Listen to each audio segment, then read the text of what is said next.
Chapter 11:27. Great General, the five-star army has retreated. Maori regularization repeated. Retreated? Haha, have they all retreated? Ashikaga Yoshimasa's face flushed red with excitement. No, Maori regularization explained. The five-star army has only retreated 50,000 soldiers. Originally, Ashikaga Yoshimasa thought that the five-star army had completely retreated. Now that he heard that only 50,000 soldiers had left, which was less than a quarter of the army, he excitedly sat back down. Then he said with a dissatisfied tone, "Out of 200,000 soldiers, only 50,000 have left. Is there a need to be so happy? One must know that he only had 100,000 soldiers on land. Even if the other party retreated 50,000 soldiers, he still did not have the confidence to win." Maori regularization was startled for a moment. Then, he seemed to realize that he had said something wrong. He immediately took the initiative to explain. Great General, although the five-star army has only retreated 50,000 soldiers, the ones who left are all elites. There's the 4th Division of the Cold Vanguard Army, the powerful 1st Cavalry Division, and the New Army. Oh, when Ashikaga Yoshimasa calmed down and heard that it was these 3 divisions that had left, a hint of joy flashed across his face. However, he quickly regained his composure and said, "At this time, why did these 3 divisions suddenly leave? What is Bugnam of Gojoseon doing?" "I don't know." Maori regularization shook his head. How could he know about such a confidential matter? However, he knew that once these 3 divisions left, the pressure on the battlefield would be greatly reduced. When the opportunity was right, it was not impossible to turn defeat into victory. Although Ashikaga Yoshimasa was very curious about the whereabouts of these 3 divisions, he also knew that now was not the time to ask about it. Since the five-star army's strength was greatly reduced, he had to consider another matter, which was to turn the situation around. Very good. The five-star army has suddenly retreated. This is an opportunity for us. Do you really think that we are easy to bully? You actually dare to look down on this great general. At this crucial time, you actually retreated instead of increasing the number of soldiers. Good, good. Then let's show you who's the boss. Mao Jun, take out the map. At this moment, Ashikaga Yoshimasa's face once again showed his usual domineering expression. He wanted to seize this opportunity to turn the situation around and win the war. If possible, he was afraid that he would even take back everything that he had lost. It was not impossible. After the two of them discussed for a while, they finally decided to counterattack and set their target on the Japanese army of the same race. That was the 120,000 Japanese army, led by Sensei Naganabu and Fukada Tani. The originally declining Mashikaga Yoshimasa family was just struggling at death's door. Once Ashikaga Yoshimasa took over the military power, the Mashikaga Yoshimasa would not be able to do anything. It would not be long before the Mashikaga Yoshimasa took over some of the families and local forces. It would not be impossible for them to be completely wiped out. However, at this time, the five-star army appeared, and the war between the Japanese Empire began. The smart and insightful Sensei Naganabu took this opportunity to rise up and finally became the general trend. Now, not only did the Mashikaga Yoshimasa family regain their glory, but the number of soldiers under his command had also reached 80,000.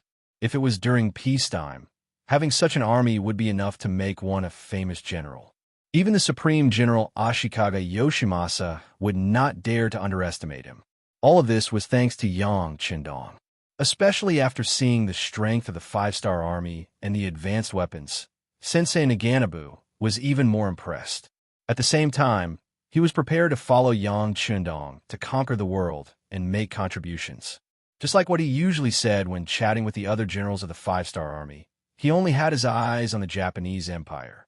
In the end, he was still too short-sighted. He wholeheartedly followed Yang Qindong and waited for the Japanese Empire's war to end. He wanted to see if there was an opportunity to enter Yang Qindong's eyes and then go on a campaign. Suddenly, the situation changed. The five-star army suddenly withdrew, and 3 strong armies left. This move really caught Sensei Naganabu off guard. Although he did not know where the five-star army went, he knew that since Yang Chendong gave the order, it must be carried out. However, when his gaze returned to the battlefield, he could not help but worry about his own situation. Ashikaga Yoshimasa was able to be the supreme general of the Japanese Empire for so many years, and even completely take over the imperial power. It was not only because of luck, but also because this person was very capable. Now that such a big hole had appeared on his side, he did not believe that the other party did not notice and would not take any measures. And without the three strong armies, would the five-star army still be able to win against the Supreme General with an overwhelming advantage? Sensei Naganabu muttered in his heart. And there was another person who had the same thought, Fukada Tani. Unlike Sensei Naganabu, who took the initiative to join the five-star army, Fukada Tani was forced to do so by the situation. Before this, he had fought with the five-star army. Although he lost, he still gave the order to kill the people of the five-star army. So, even though he was also a general of the Japanese army, compared to the other party, his situation was not just a little bit worse. Originally, he thought that as long as he performed well and Ashikaga Yoshimasa was destroyed, Bugnama Gojoseon would be in a good mood and no one would look into his mistakes. But he did not think that the five-star army would withdraw 50,000 of their main forces, which made the originally certain victory situation become delicate again. It was now impossible to determine who would win and who would lose. This made Fukada Tani, who was originally nervous, feel a great sense of helplessness. And it was at this time that an old friend suddenly came to the military camp, an old friend that he did not expect. This person was dressed as an ordinary Japanese army soldier. When he suddenly appeared in Fukada Tani's tent, he was really shocked. Maori regularization. Why are you here? That's right. The person who came was Maori regularization, the general that Ashikaga Yoshimasa relied on the most. The reason why Maori regularization was able to come here was because of the discussion between him and the general. The two of them wanted to launch a counterattack when the five-star army's main forces withdrew. But considering that they did not have the advantage in terms of military strength, they decided to start with the five-star army. If they could find some spies and turn some generals to their own side, the military strength of both sides would have a fundamental change. At that time, winning the battle would not be impossible. After careful consideration, the two of them decided to target Fukada Tani. Although Fukada Tani's rebellion had caused the general to lose a lot of strength. But in this world, there were no eternal enemies, only eternal benefits. In order to achieve his goal, Ashikaga Yoshimasa decided to forgive Fukada Tani and give him a chance. Now that the target was decided, the general had to consider how to proceed. When Maori Masori took the initiative to stand up and express his willingness to accept and complete this mission, Ashikaga Yoshimasa was somewhat unwilling. This was the general that he relied on the most. If something were to happen to him, the loss would be too great. Ashikaga Yoshimasa did not immediately agree, which made Maori regularization feel very touched. Didn't this mean that the other party valued and cared about him? Because of this, he had to do this task well. So he said, "General, this mission has to be done by me. First of all, my identity is important enough. Only if I go can I dispel some of Fukada Tani's concerns and worries. Second of all, if something were to happen, it would be better for me to die than for the general to be in danger.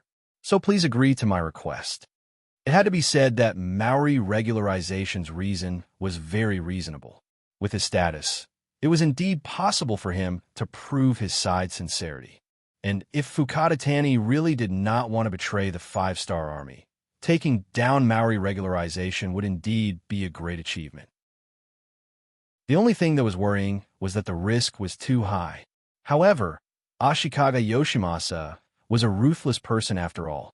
In his eyes, power was always the most important thing. Even if Maori regularization was loyal to him, he was just a subordinate that he could use. Since the other party was willing to take the risk and could bring him great benefits, he really had no reason to refuse. Well, since that's the case, Mao Li Jun, I'll leave everything to you. After saying this, Ashikaga Yoshimasa bowed solemnly to Maori regularization. Maori regularization hurriedly dodged, then said with a touched face, "General, with your words, even if I lose my life to Fukadatani, so what?" Just like this, Maori regularization appeared in Fukadatani's tent. Along the way, he had brought enough money. After a while of bribing, he finally appeared in front of Fukadatani without attracting anyone's attention. Fukadatani was very surprised by Maori regularization's sudden appearance. But after all, he was someone who had made a name for himself before. He quickly suppressed this shock in his heart. First, he looked outside the tent and found that everything was normal. When he saw that his personal guards were patrolling not too far away, he felt more confident. He said to Mao Lijungzi, "Mao Lijun, I have to say that your courage is not small. You actually dared to appear here alone. Don't you know that as long as I shout, someone will quickly rush in and take your life? At that time, if I hand you over to the 5-star army, it will definitely be a great achievement." Facing Fukadatani's threat, Maori regularization first smiled, then lifted his robe and looked at Fukadatani, who was a little nervous because of his actions, and said, "Koen Fukada, as you can see, I didn't bring any weapons, so I can't pose any threat to you. So I still have a few words to say to you. If you still want to take me down after hearing them, then I have nothing to say." No threat at all. Fukadatani let out a long sigh of relief, and his expression returned to normal. "Hee, Mao Lijun, you're quite brave. Good. With your boldness, this general will listen to what you have to say." Chapter 1128. At this moment, Fukadatani was a little relaxed, and even a little happy, especially when he saw Maori regularization, who used to order him around, lower his head. His mood was very good. Because he was happy, a smile unconsciously appeared on his face, and all of this fell into Maori regularization's eyes, which made him unable to help but have a trace of hatred in his heart. He was not a person who would not lower his head, just like when he faced General Ashikaga Yoshimasa. He often lowered his head. But to a villain like Fukadatani, he was too unwilling. If it were not for the sake of this big plan, he would not have done this. And even if he did this, he secretly swore in his heart that once the plan succeeded, it would be the time for him to take Fukadatani's life. Maori regularization thought with hatred in his heart, but on the surface he lowered his head and said, "Koen Fukada, this time I came here under the orders of the general. Please, for the sake of national justice, help the Japanese Empire fight back against the 5-star army. No matter what, the Japanese Empire should be our Japanese Empire, and we should not let outsiders touch it. Otherwise, our future generations will curse us for the rest of their lives." Maori regularization still wanted to talk, but Fukadatani said impatiently, "Japanese Empire is your Japanese Empire, not ours, right? What kind of person was Ashikaga Yoshimasa? And how much he thirsted for power as a former subordinate, Fukadatani knew very well, so there was naturally no problem with this question. "Fukada-kun, please wait for a moment. Let me finish my words." No one would be happy to have their words interrupted. If it were not for the situation, Maori regularization would have reprimanded him. "Humph."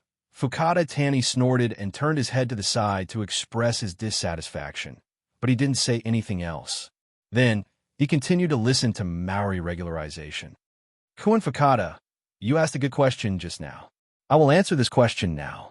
In the future, the Japanese Empire will be our Japanese Empire. Regarding this matter, the Supreme General has already made a decision. Once he becomes the Emperor in the future, he will make you the Supreme General. You will be in charge of the military affairs of the entire Japanese Empire." "Oh, that's right. Here's a letter written by the general himself. You can take a look." As he spoke, Mao Zedong handed over a prepared letter. In order to show his respect, he even extended both of his hands to pass it over. Initially, Shen Tianya had a nonchalant and joking expression on his face. However, when he heard that he would be appointed as the great general, his expression suddenly froze. Then he sat up straighter. Did the great general really say that? Of course. How could it be fake when it's written? If the Supreme General can't do it, Koen Fukada can take out this letter and announce it to the world. The Maori regularization's tone was extremely firm. With the letter in hand, Fukada Tani opened it and read it carefully. Well, he found that what was written was exactly the same as what the Maori regularization said. His expression became more excited. All of this fell into the eyes of the Maori regularization. After he sneered in his heart, he continued to add, "That's right. In order to express his sincerity and thank Kuin Fukada for being so righteous, the Supreme General specially asked me to bring 500,000 taels of silver for you." Then, 500,000 taels of silver was sent to Fukada Tani. With power and money, no one would be able to resist such benefits. In addition, the Maori regularization continued to say, "Kuin Fukada, if this matter is successful, you will be the savior of the Japanese Empire. People will remember you for generations to come. This is an incomparably glorious matter." Yes, yes. Fukada Tani's face changed from a joking expression to one of surprise. He was smiling from ear to ear. At this moment, he really wanted to laugh 3 times to express his current feelings. But when he saw the Maori regularization standing in front of him very carefully, he suddenly came to a realization. His expression became very serious, and he said very seriously, "I have seen the Supreme General's sincerity. He is right. The matters of the Japanese Empire should be solved within the Japanese Empire. How can we let outsiders benefit? Since that is the case, I am willing to raise my troops to help the Supreme General." His words were dignified and even had a sense of justice. But both of them knew that this was just an excuse. Sure enough, money can solve everything. Seeing Fukada Tani's current performance, the Maori regularization laughed. Then, Fukada Tani's laughter also sounded. 8 hours later, when the sky was completely dark, the Maori regularization left. He brought Fukada Tani's promise and the plan that the two of them had discussed together. This was a good counterattack that Ashikaga Yoshimasa and the Maori regularization had thought of. They wanted to instigate Fukada Tani to rebel and then make the center blossom. When the time came, they could suddenly send troops when the 5-star army was in chaos. This way, they would be able to win this war with the momentum of the autumn wind sweeping away the fallen leaves. It had to be said that this idea was somewhat risky, but fortunately, they succeeded. Ashikaga Yoshimasa saw the Maori regularization again. After listening to his report, he couldn't help but slap his thigh in joy and say the word "good" 3 times. Good, good, that's great. Mao Lijun, did you discuss to launch a counterattack in 2 days? Yes, everything has been discussed. When the time comes, Fukada Tani will naturally make a move on Sensei Naganabu. Then, he will burn the provisions of the 5-star army. We will take advantage of this and attack. The Maori regularization said excitedly. Ah, very good. When the time comes, the position of Supreme General will naturally belong to Mao Lijun. As for that Fukada Tani, you should know what to do. Ashikaga Yoshimasa looked at the Maori regularization with satisfaction and said. A murderous look flashed in the eyes of the Maori regularization, and he immediately replied, "Please rest assured, Supreme General, your subordinate naturally knows what to do. First, take the letter, then kill. It will be very clean." "Ha, that's great." Ashikaga Yoshimasa's laughter once again resounded in the tent. Because the 5-star army's 3 strong armies had suddenly retreated from the battlefield, Ashikaga Yoshimasa, who was originally prepared to withdraw from the Japanese Empire, made a new decision. He wanted to shed blood. He wanted to win back everything that he had lost. Regarding this, the 5-star army on the other side didn't know about this. They still continued to do as they pleased, slowly pushing forward the battle line, slowly moving towards Musashi Prefecture. In the next 2 days, under the careful supervision of the 2 commanders, Tense and Kushiwada, they took down another outlying county of Musashi Prefecture. They were one step closer to success. After a day of hurrying, the soldiers were a little tired. In the evening, they started to cook early. Other than the necessary sentries, the rest of the main forces went to sleep. They needed to accumulate enough strength for the next day. Compared to the silence of the five-star army's camp, 10 li in front of them, 100,000 Japanese army was slowly approaching. The one leading the Japanese Empire's Supreme General, Ashikaga Yoshimasa, and his deputy, Maori Regularization. This time, all of the 100,000 soldiers were brought out. Clearly, they were prepared to go all out. This might be their last chance. If they won, they would rise again.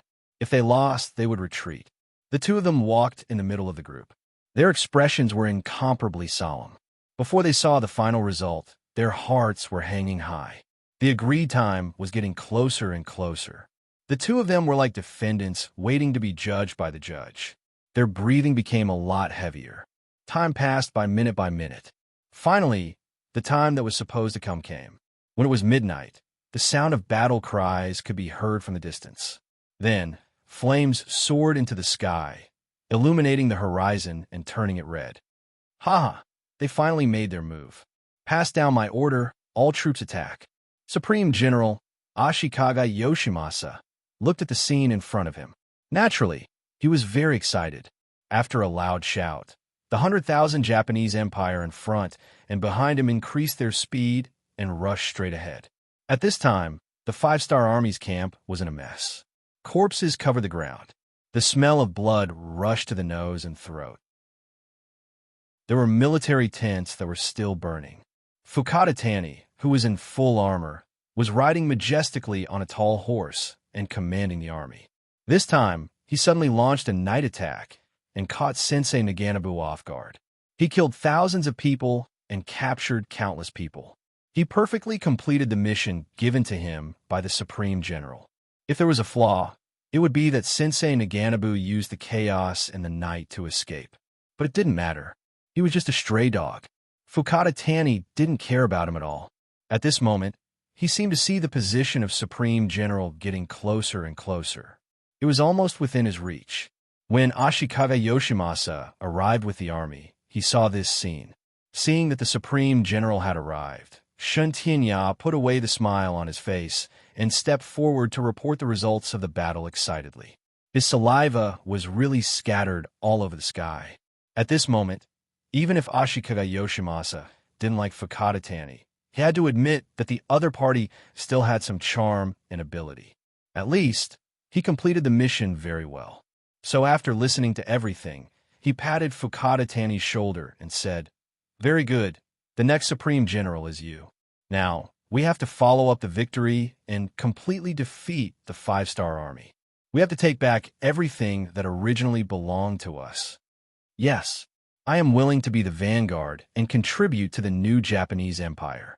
As if he was infected, Fukada Tani once again took the initiative to ask for the order. "Good. Then I will have to trouble Kuin Fukada?" Ashikaga Yoshimasa nodded with satisfaction. Someone was willing to take the initiative to be the vanguard. That was really something to be happy about. Fukada Valley left, and he personally led his army of 50,000 to pursue the enemy. Behind him was Mori Masanori, who was also leading an army of 50,000. At the very back was Supreme General Ashikaga Yoshimasa, who was leading an army of 50,000. Chapter 1129. A total of 150,000 soldiers charged forward like a long dragon, chasing after the five-star army. It could be said that they were invincible. They did not even need Maori regularization to do anything as they continued to advance. Along the way, they could see the corpses of the five-star army soldiers lying on the ground. Unfortunately, most of them were from the Japanese Empire. Although Maori regularization could not bear to see them die, he knew that these people had betrayed them and deserved to die. After thinking about killing all of the Sensei Naganabu's men, it should be the Han people next. He could not help but become excited. The night passed by as they chased each other. By the time the next day dawned, they had already traveled 30 to 40 kilometers. When the sun rose and shone on their bodies, they felt a warm feeling. Fatigue also surged through their bodies. Reporting to General, the scouts at the front have sent news that General Fukada Tani's army has disappeared. Just as Mao Li was lazily stretching his back on his horse, a personal guard walked over and said something that made him turn pale with fright. Disappeared? Could it be that they ran too fast and lost track of them? Maori regularization felt that something was wrong, but he did not think of the worst possibility. We didn't lose them, but they deliberately hid. General, we are surrounded by tall mountains. If someone wants to hide, it won't be easy to find them. The bodyguard didn't dare to speak nonsense without evidence, but he still had the ability to remind the general. It deliberately hid? How is that possible? Mao Zheng still had a look of disbelief on his face, but soon his eyes widened. Clearly, he had thought of a possibility. He suddenly shouted, "Pass down the order, pass down the order, stop advancing and retreat immediately." If Fukada Tani deliberately disappeared, then there was a big problem. The worst and most likely result was that he did not intend to help the general at all. On the contrary, he did all this to lure them into a trap. Maori regularization came to a realization, but it was too late. Because just as he ordered the army to stop, and before the order had even reached the ears of the 50,000 soldiers, deafening battle cries suddenly came from the surrounding mountains. Then countless bright-colored five-star army soldiers covered the sky and covered the earth. It was as if a large blanket was about to wrap them up completely. When the battle cries sounded, Maori regularization's expression became very bad. He did not think that the worst result would happen. Speaking of his previous impression of Fukada Tani, whether it was Maori regularization or Supreme General Ashikaga Yoshimasa, they did not completely trust him.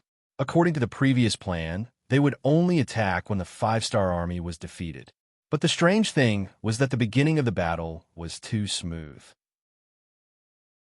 Fukada Tani actually burned down the granary, and there were so many Japanese army corpses on the ground.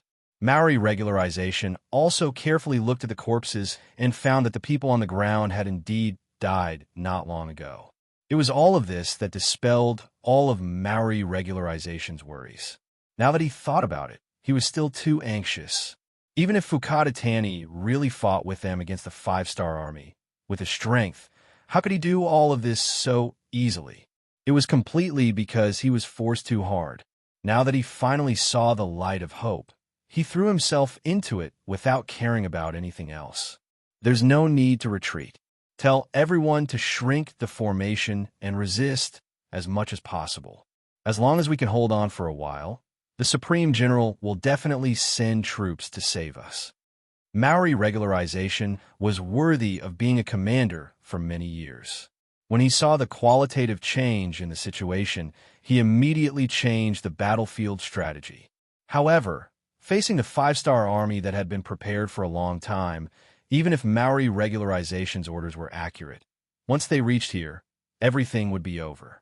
5 foreign divisions, plus more than 100,000 Japanese army, led by Fukada Tani and Sensei Naganabu, a total of more than 200,000 people. And this was after they were prepared to deal with only 50,000 Maori regularization. There was no suspense at all about the result. The fierce battle began. Countless soldiers of the five-star army rushed towards the Japanese army that was surrounded. The sound of swords clashing could be heard endlessly. Under the great momentum, after resisting for less than an hour, the Japanese army's defensive formation began to show various loopholes. Gradually, the Japanese army began to surrender and kneel on the ground. The outcome of the battle was about to be decided. Not far from the center of the battlefield, Sensei Naganabu looked at Fukada Tani, who was also riding a tall horse, with a trace of envy, and said, "Koen Fukada, this time you have made a great contribution. Bugnam of Gojoseon will definitely record it down." "Ha ha, Meiji Koen, I'll take your blessings. In fact, Bugnam of Gojoseon has already promised me the benefits I need.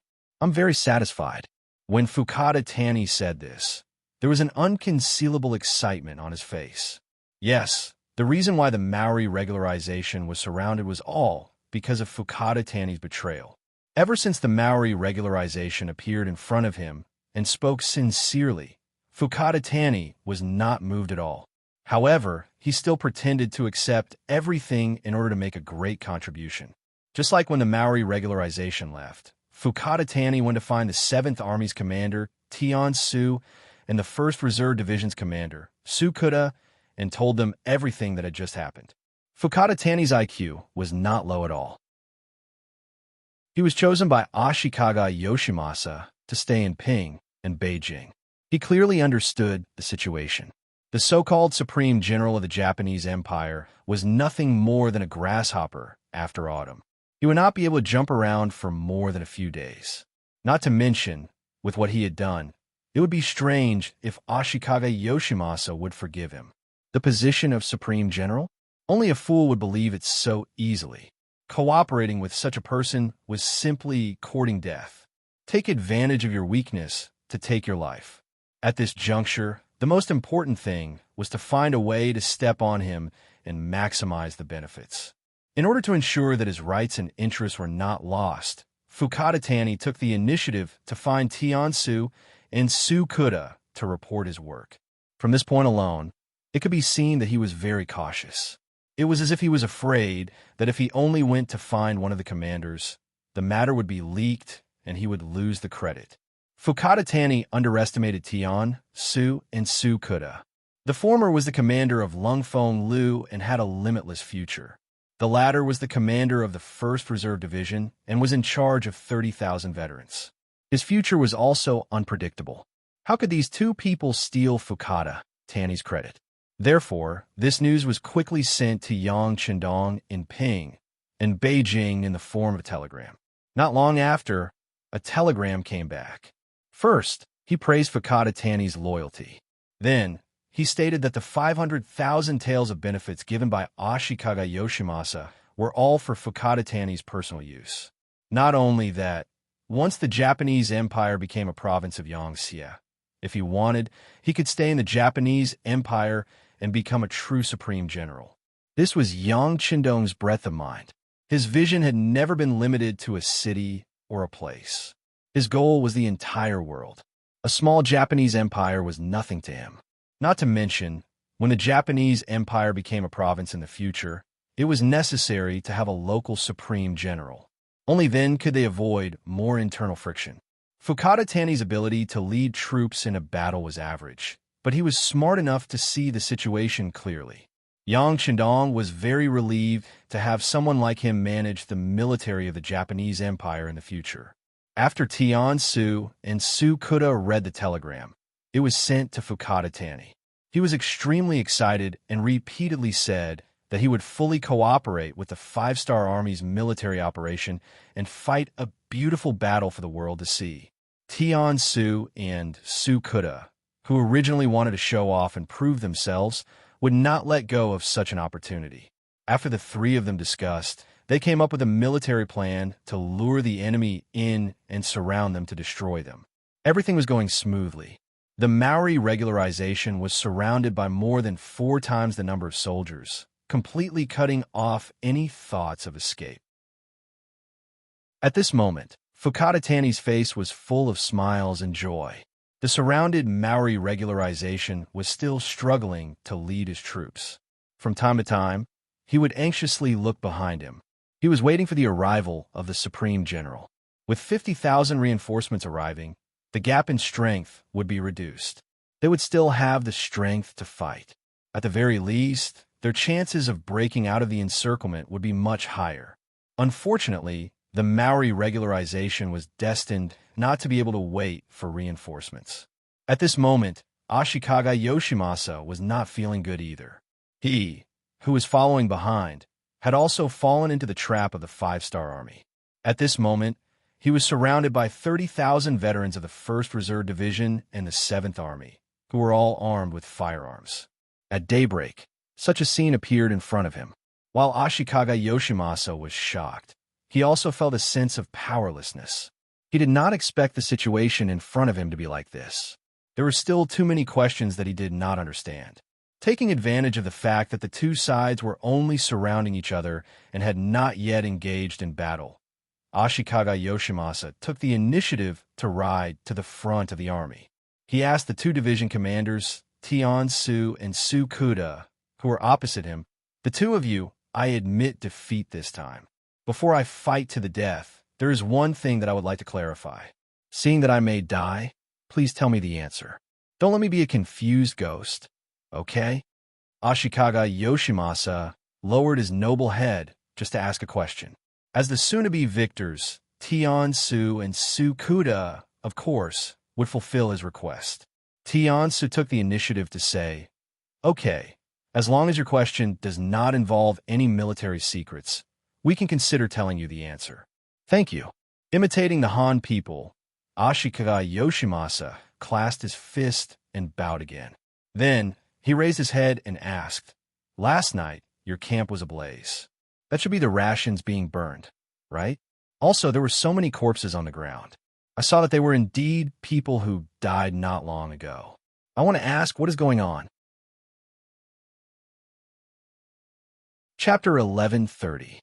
If it weren't for the existence of these two facts, with Ashikaga Yoshimasa's suspicious personality, why would he take the initiative to chase after them?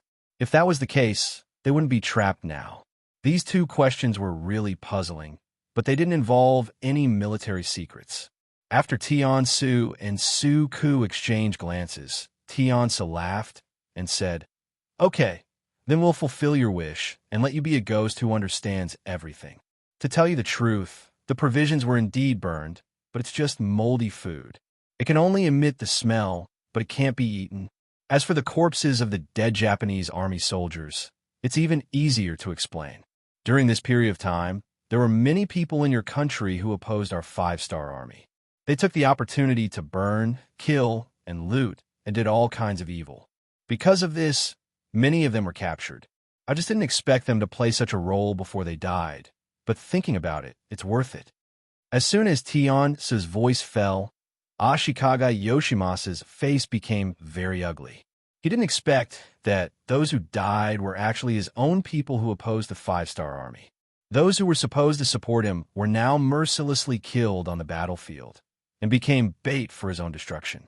This scene was really unacceptable. Ashikaga Yoshimasa sat on the horse as if he was scared silly. Using this opportunity, the five-star army launched a general attack. Ashikaga Yoshimasa, whose will was affected, no longer had the energy to command the army. Coupled with the all-out assault of the 7th Army, the battle became one-sided from the beginning. Just before the sky turned dark, the main force of the Japanese army who lost the will to resist was destroyed, and most of them were captured. Among them, Ashikaga Yoshimasa and Maori regularization died in the battle. Even before they died, their final plan to escape from the Japanese Empire was not realized. The news of General Ashikaga Yoshimasa's death on the battlefield was spread by some deserters.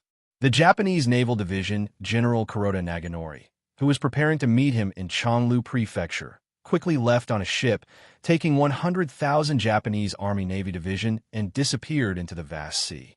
Even if the 5-star Army-Navy Division and Navy Division went all out to chase after him, they still couldn't find him. When the news was passed back to Yang Chendong, although there was a trace of regret, he still gave the order to stop the chase. For the sake of a stray dog who escaped, sending 2 elite Navy divisions to chase after him was meaningless. With the escape of Kuroda, the general situation of the Japanese Empire was already set. The next step was to encircle and annihilate some of the opposition forces in the remote areas and re-establish the political system. It was not the first time that Yang Shi had occupied other forces, so he was already familiar with the way. In less than 5 days, Du Jin, who had come from Korea, arrived here. He was the governor of a province appointed by Yang Chendong. Judging from the time, he should have received the news a long time ago.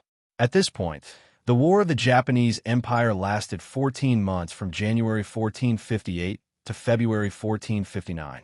The Japanese Empire became a part of Yangtze's territory and changed its name to Japan Province. The governor was Du Jin, and the general was Fukada Tani. In order to maintain the stability and prosperity of Japan Province, not only did Yangtze open a lot of businesses here, but Yang Chendong also allowed 100,000 soldiers and 100,000 Navy divisions to stay here. At the same time that Shaowei Province was established, many mines were being developed at the same time. According to Yang Chendong's memories from his previous life, many mines that would take many years to be discovered were being developed one by one, especially silver mines. It could be imagined that with so many silver mines being developed, it would be a great financial support for Yangtze's forces. Of course, these things were handed over to the new governor, Dujin to deal with. As Japan province was established and gradually stabilized, Yang Shindong's eyes began to move to the west, which was Baiming and the grasslands. Before this, a piece of news first appeared in front of Yang Shindong. According to Su Yojin, 50,000 Baiming Navy divisions had arrived at Japan province's South Sea Road.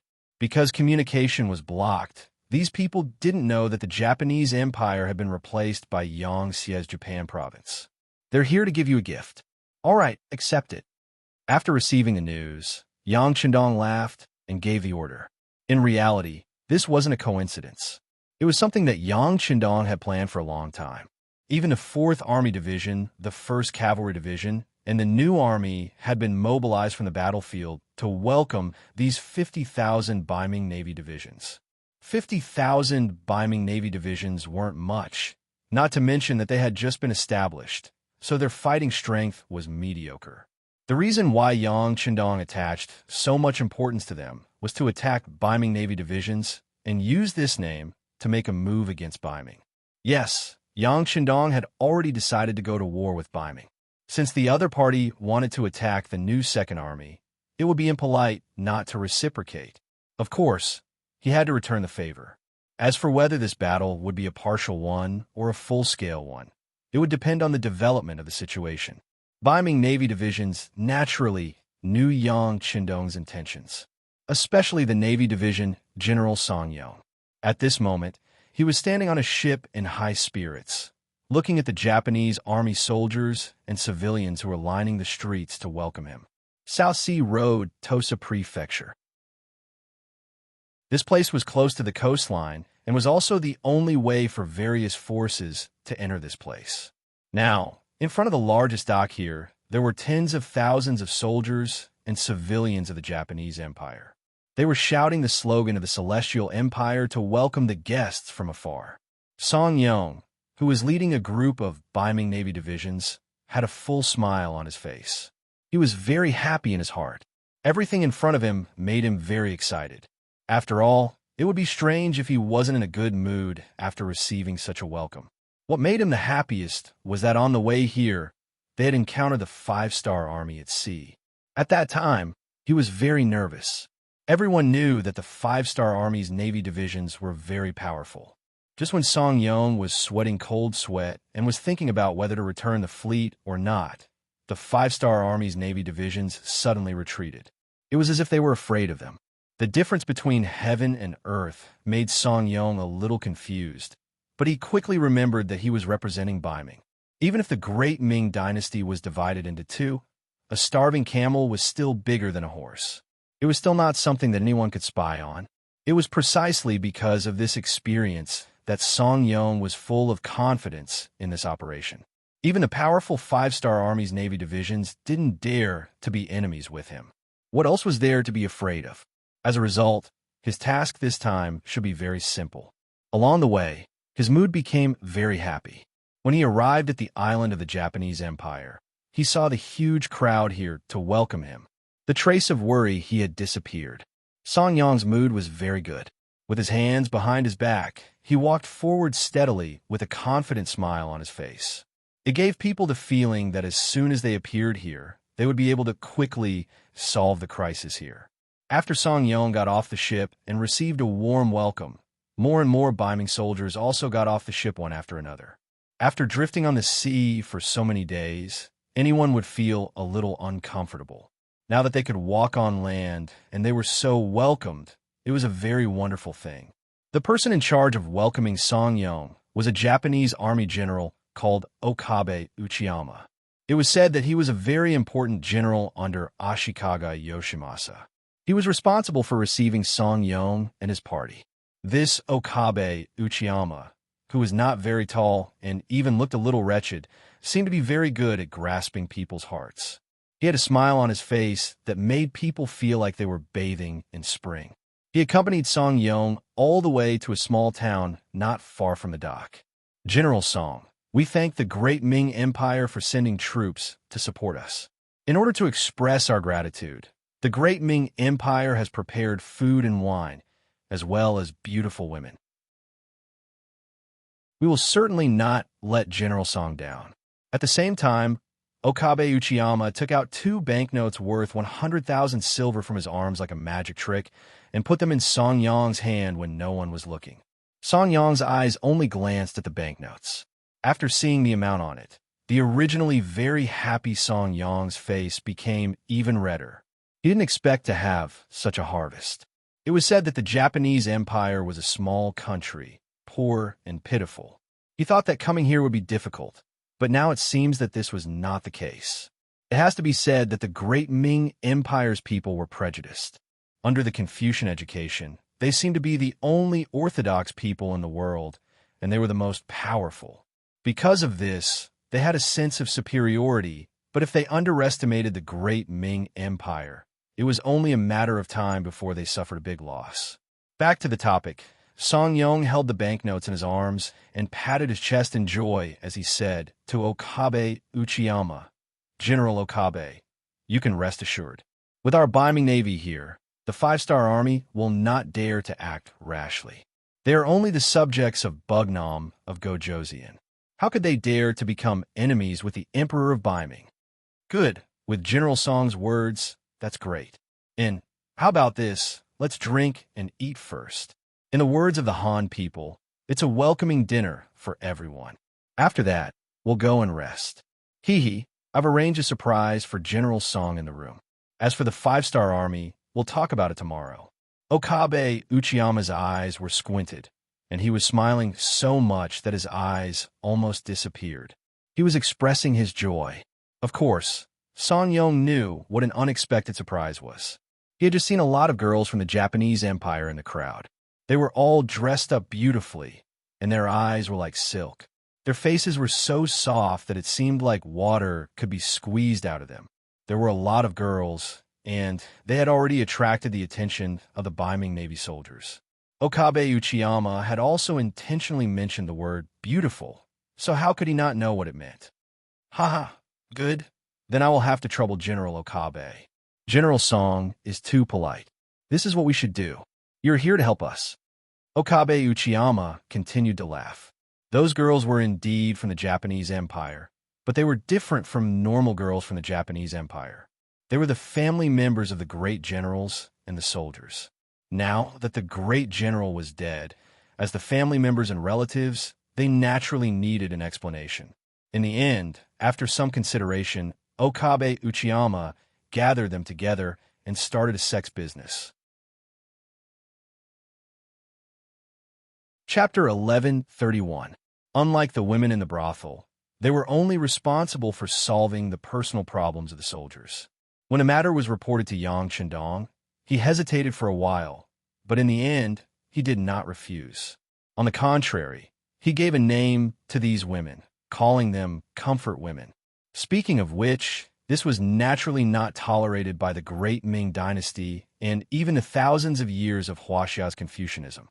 However, when he thought of what happened in Nanjing in his previous life, and how many women in Huaxia were harmed by the Japanese Empire, he could not bear to do it. He took it as an interest. What Yang Chendong did not expect was that when the children of the sinners found out that they did not need to die and only needed to serve the men, and if they performed well, they could even get money to help the sinners get out of trouble. Most of them did not object, and instead, they were excited that they could do something for their families. This was the nature of servility and lowliness. After hearing about this, Yang Chendong finally did not say anything. Even when the 8th madam found out about this, she did not say anything. First of all, these were the children of the sinners, and it would be unreasonable if they were not punished. Second of all, in the Japanese Empire, men were superior to women. Now that they had a chance to wash away all the shame, this kind of opportunity was hard to come by. Of course, Junko also asked Yang Chendong about this matter. She meant that the daughters of the sinners could do this, but the ordinary people did not need to do this. Otherwise, what would the men of the Japanese Empire do? Yang Chendong, who did not agree to this, quickly satisfied Junko's request. He stipulated that only the daughters of the sinners could enter the comfort women. If there was any coercion, no matter who was involved, no matter what level of authority was involved, they would all be severely punished. In this way, an independent group of women appeared, and the first task they received was to entertain the 50,000 Biming soldiers who came from afar. They wanted to make them happy and satisfied, so that they would put down all their vigilance and work hard for the next plan. Under special arrangements, more and more women from the Japanese Empire were brought to the temporary barracks of the Biming Navy outside the town. Because there were too many wolves and too little meat, it was said that there were some disputes when it was almost nighttime. Some soldiers even had internal strife and fights because of the lack of women. Of course, this was only a small matter, because in the middle of the night, something even bigger happened. Countless soldiers of the 5-star army suddenly appeared like divine soldiers descending from the heavens. With lightning speed, they took control of the 50,000 Biming Navy soldiers. Many soldiers could not understand this sudden scene. Some of them put on their clothes and picked up their weapons to resist, but they were quickly suppressed. In the face of the 5-star army, who was many times stronger than them in terms of both numbers and combat power, and they were completely unprepared, they couldn't even withstand a single blow. The 50,000 Biming Navy soldiers were all captured, and even the soldiers who stayed on the ships did not have the chance to escape. They were all wiped out by the 5-star army. The last one was Song Yong, who was enjoying the pleasure of a man in the town. When he was sleeping soundly with a woman from the Japanese Empire in each of his arms, the 5-star army suddenly rushed into his room and made him fall from heaven to hell. The naked Song Yong was pulled out of his bed with his butt naked. Song Yong didn't wake up until his body touched the ground, and he felt the coldness of the neon soil in February. Then he shouted, "What are you doing? I am the general of the Biming Navy, and I am here to help you. Are you trying to rebel?" Song Yong's shout was not soft, but no one cared. When he was dragged all the way to the main hall of the room, under the bright lights, he saw Yang Qindong sitting on the main seat. He was wearing a green robe, and his entire body was emitting an oppressive aura. Yang Qindong was not just a name, but a famous person. Although there was no photography at that time, there were many excellent artists. Yang Qindong's appearance had long been spread among the people. Song Yong was a general who commanded 50,000 soldiers, and this time he was going to make things difficult for the 5-star army. How could he not recognize him? So when he saw Yang Qindong sitting on the main seat, his brain instantly short-circuited. He did not expect Yang Qindong to appear here. For a moment, he reflexively said, "Bugnam of Gojoseon, why are you here? Should be facing the siege of the Japanese army in Ping and Beijing." Ignorant guy. Let me tell you, the Japanese Empire is gone. Before you could even set foot on this land, it had already been conquered by this king. Yang Qindong's voice carried a trace of ridicule. The dignified Biming actually sent such a good-for-nothing general to deal with him. He did not know if he should say that the other party was ignorant or arrogant. Like a bolt from the blue, when these words entered Song Yong's ears, he was so shocked that he could not speak. The powerful Japanese Empire was actually defeated and conquered by the 5-star army. He wanted to say that this was impossible, but when he thought of Yang Qindong's previous actions, it seemed that it was not impossible. Especially now that he was surrounded by the 5-star army's generals and soldiers, and there was no Japanese army around. There were also no sounds of killing. This was enough to prove everything. Song Yong was not a general with a backbone. The only reason he was able to be in his current position was because he was smooth and slick. Now that he knew that the situation was not good for him, the only thing he could think of was to save himself. In front of so many 5-star army's generals, Song Yong knelt on the ground and crawled at Yang Qindong's feet. Under the light, his white, but was very dazzling. "Bugnam of Gojoseon, this general was wrong.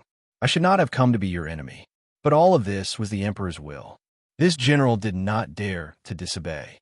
Don't worry, as long as you let me go back, I will definitely not be an enemy of the 5-star army.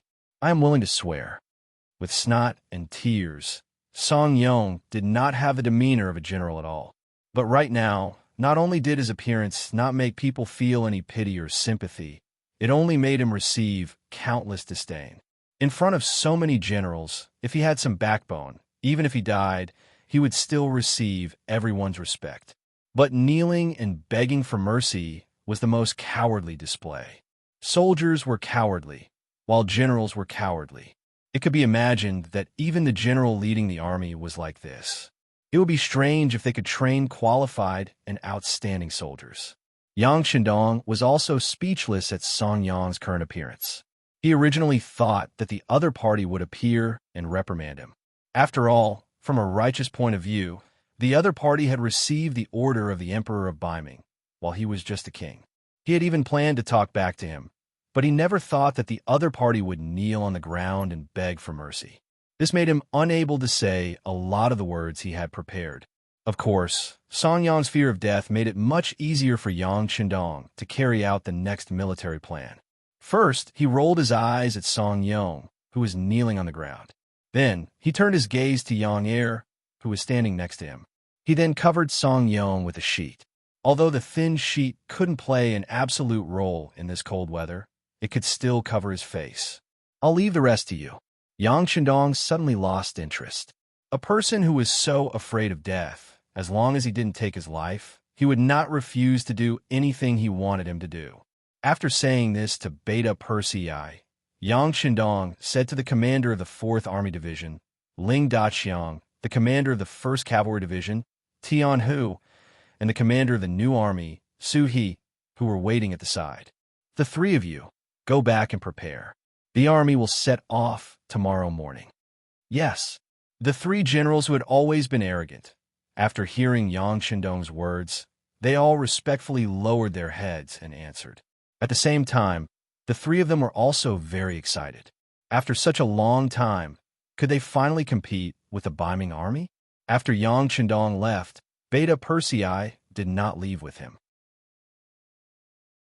Instead, he appeared in front of Song Yang, who was kneeling on the ground with a smile on his face. General Song, it's time for us to have a good talk, but I don't know if you're willing to cooperate. Don't worry. Even if you don't cooperate, I won't kill you. Instead, I'll make you feel worse than death. Although Beta Persei had a smile on his face, Song Yang felt a chill and a sense of danger. He immediately said desperately, General, please rest assured that I will cooperate. As long as you don't kill me, I'll do anything. A few hours later, when the sky had just brightened, tens of thousands of the 5-star army boarded Beiming's ships and disappeared. In just one day, the docks in Tosa Prefecture regained its tranquility. If it was someone who did not know, they would not be able to imagine that this place would be so lively yesterday. Shajing City. Tomorrow was the 20th day, which meant that he only had one night to delay. He had to make a decision whether to surrender or fight. Sitting in the study room, the candlelight reflected on his face. He had only been surrounded for a few months, but at this moment, he looked a lot paler than before. Mental exhaustion was the reason for all of this. Originally, he was just a Mongolian general, and he was even the kind of general who was not valued. In the past, even eating and dressing had been a problem. However, everything changed after meeting Yang Shindong. He was put in an important position and was treated better. Especially the trust he had in Yang Shindong made him feel like he was willing to die for his bosom friend. Especially after he became the commander of the new 2nd Army, he was ready to go all out. He wanted to let everyone know that the 6th young master did not misjudge him. He had such strength, and most importantly, he had such loyalty. Chapter 1132. Everything was destroyed as the 2 cities of Shajing and Jingzhou were besieged. At this moment, the fate of hundreds of thousands of people and tens of thousands of soldiers was in his own hands. Perhaps a wrong decision would cause everyone to lose their lives, or perhaps a wrong decision would allow everyone to continue living. The choice had made Shibi very anxious. He had sent telegrams to Yang Shindong more than once to express his worries. He had also asked him to lead the new 2nd Army to break out of the encirclement. In this way, the hundreds of thousands of people in the 2 cities might suffer. Under the heavy encirclement, he could not guarantee how many people in the new 2nd Army could escape. But at least he did not lower his head. He lived up to the trust Yang Shindong had in him. However, everything came to an abrupt end with a new telegram from Yang Shindong. It clearly said, the changes in the situation often catch people off guard.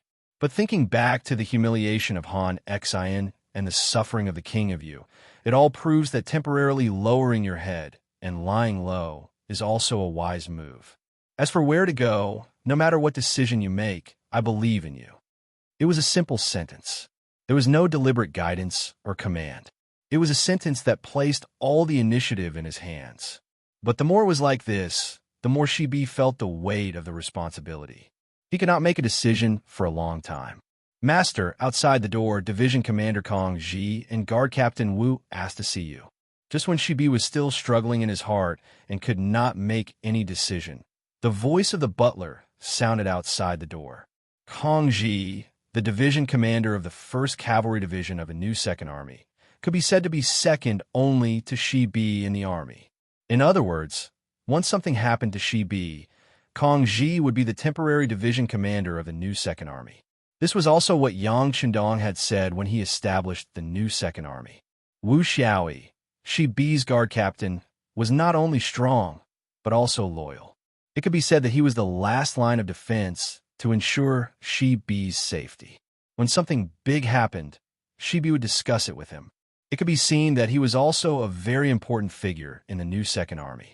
It was these two people who came together in the night. Even Shibi did not pay attention to them. Please. Soon, the housekeeper brought the two of them into the study. Knowing that there was something important to discuss, the housekeeper took the initiative to leave and close the door. When there were only 3 people left in the room, the atmosphere could not help but become a little tense. Perhaps everyone knew that time was limited, so after a few moments of silence, the commander of the 1st Cavalry Division took the initiative to ask, Commander, tomorrow is the deadline given by Biming. What's your decision? Shibi didn't answer immediately. Instead, she asked, what do you two think? At this moment, the atmosphere in the room became tense again. The 3 of them knew that every decision would affect the life and death of hundreds of thousands of people. But no matter how difficult it was, the decision still had to be made. After Division Commander Kong Ji and the guard captain Wu Xiaoyi looked at each other, the former said, Commander, Shajing City is now surrounded by Biming's army. There's a shortage of food in the city. Even the soldiers have changed from 3 meals a day to 2 meals a day. Their combat strength is going to decline. Under such circumstances, we may have to surrender. As soon as Kong Ji finished speaking, the guard captain Wu Xiaoyi on the side agreed. That's right. We are too weak. If we fight head-on, we won't have a good ending. So I agree to surrender to Biming. The 2 right-hand men spoke at the same time. After hearing this, Shibi's face became very ugly. She even trembled all over. Obviously, she was very angry. Under such circumstances, Kong Ji didn't seem to see it. He still asked, Commander, what do you mean? What do I mean? Of course I don't agree. So what if we die? At most, we'll be a hero again after 18 years. But if we really surrender to Biming, we will be cutting ourselves off from the 5th Star Army and the 6th Young Master. When that time comes, do you think you can live with your conscience? Even if we survive, we will be struggling at death's door. So, I will never surrender. At most, we will fight until both sides suffer. I believe that with a strong defense, even Biming's army won't be able to take advantage of us. Even if we lose in the end, we will take a bite out of them. Shibi said these words with a face full of anger. It was completely different from his usual calmness. He was really angry. He didn't expect that the 2 people he trusted the most would choose to surrender. This was what he couldn't stand. With this angry shout, Kong Ji and Wu Xiaoyi instantly became mute. Obviously, they didn't expect that the usually calm and resourceful commander would act so crazily. However, after a few moments, Kong Ji was the first to react. He also said in a very emotional tone, Commander, are you really going to choose to fight head-on? Don't you know that if you really do this, it means that hundreds of thousands of people will die? How can you bear to do this?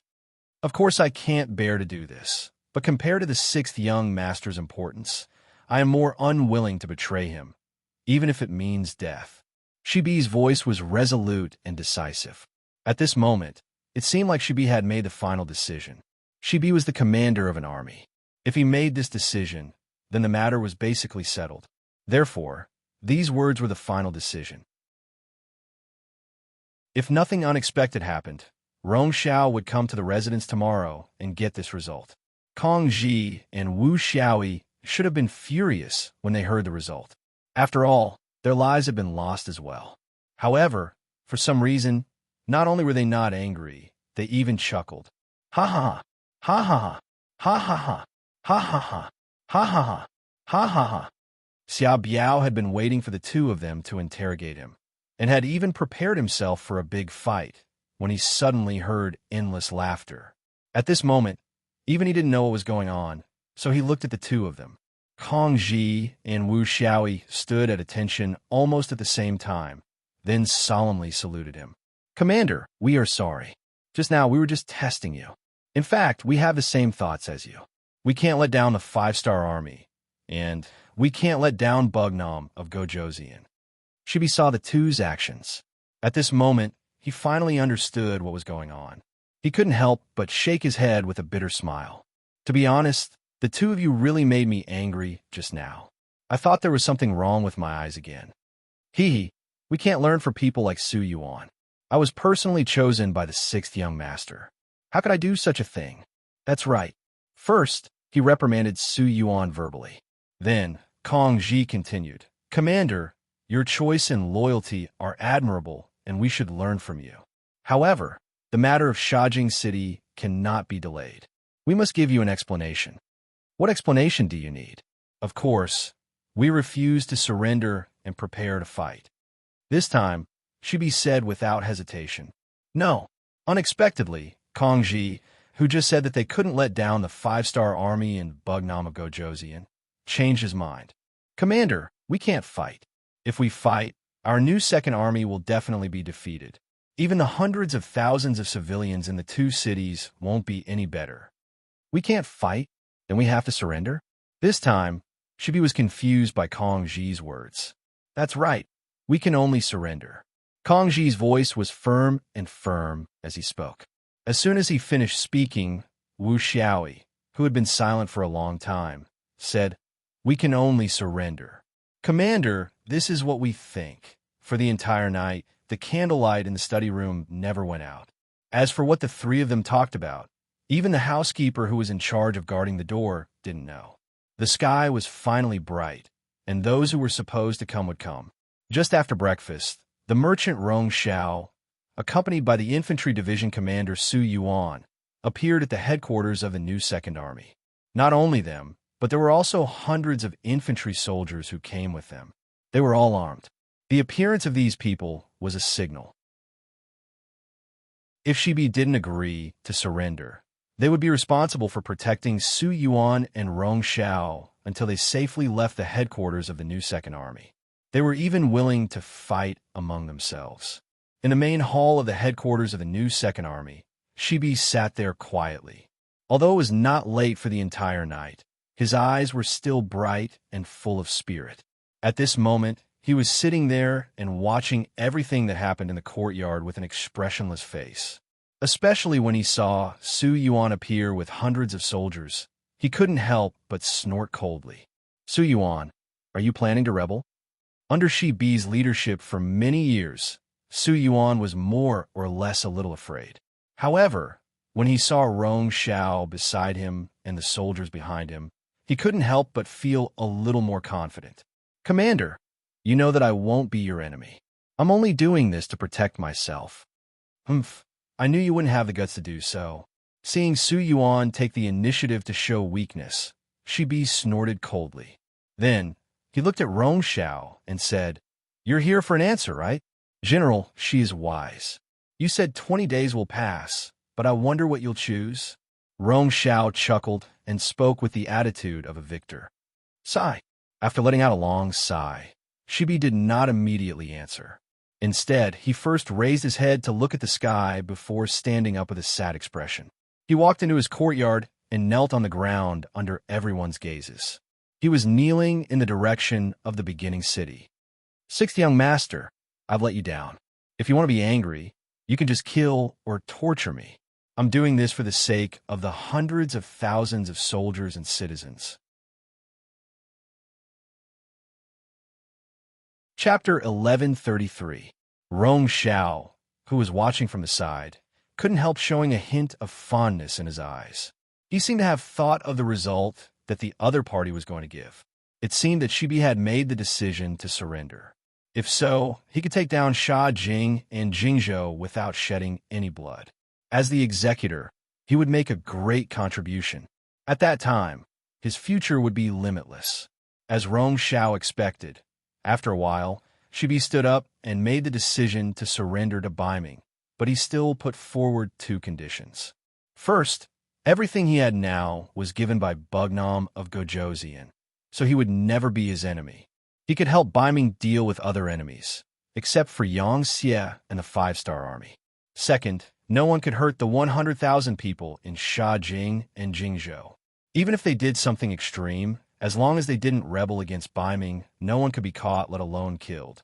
If Baiming could agree to the two conditions, as the commander of the new Second Army, Shibi could draft a letter of surrender to Baiming and announce it to the world.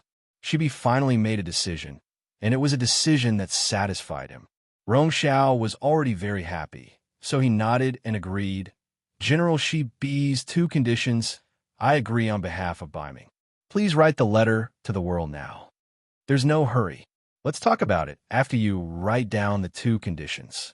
To be honest, I don't trust you. She looked at Rong Xiao with some disdain. Her eyes were extremely cold. Well said, well said. But before that, shouldn't General Shibi express something first? After all, I can't completely trust you.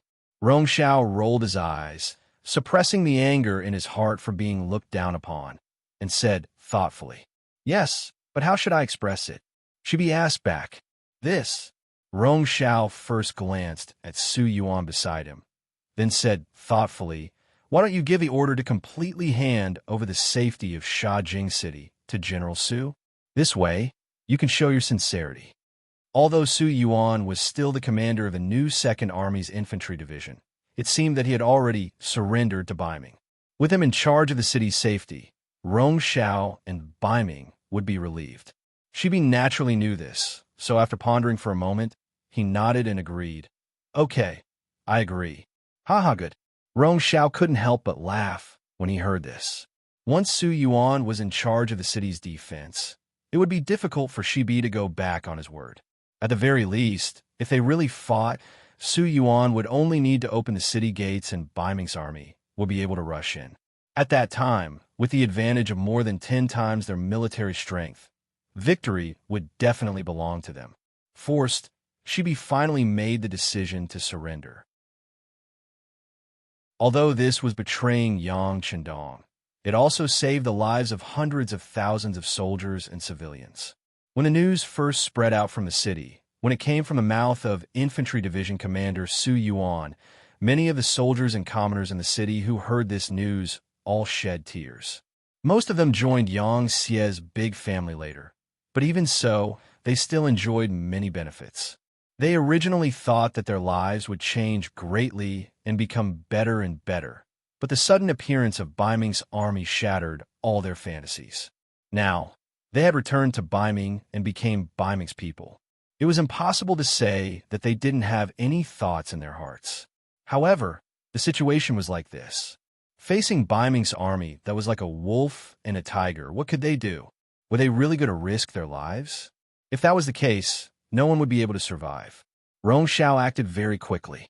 In just 5 days, he received a letter of guarantee written by Baiming's commander, Shi Heng, agreeing to give up the two requirements. Shibi didn't act shamelessly after that. He took out the document that he had written long ago. It stated that the two cities, Sha Jing and Jingzhou, would belong to Baiming from now on. They would leave the embrace of Yang Xie, which was also Bugnam of Gojoseon. After receiving the document, Rong Xiao quickly announced it to the world and spread it widely. First city, in Yang Xie City, which was the closest city to Sha Jing City, the army commander, Tiger's Mane, immediately called for a military meeting when he saw the document written by Shibi. They reached a very unified goal, which was to absolutely not let this happen. They had to leave Sha Jing City and give it to the new Second Army. No. Now, it should be said that the Baiming army was powerful and let them know that betraying Bugnam Gojosian would definitely not end well. The one who led the troops was Ma Xiangshan, the commander of the new First Army's light cavalry regiment. As a light cavalry regiment, their advantage was that they were fast enough. They could be described as coming and going like the wind.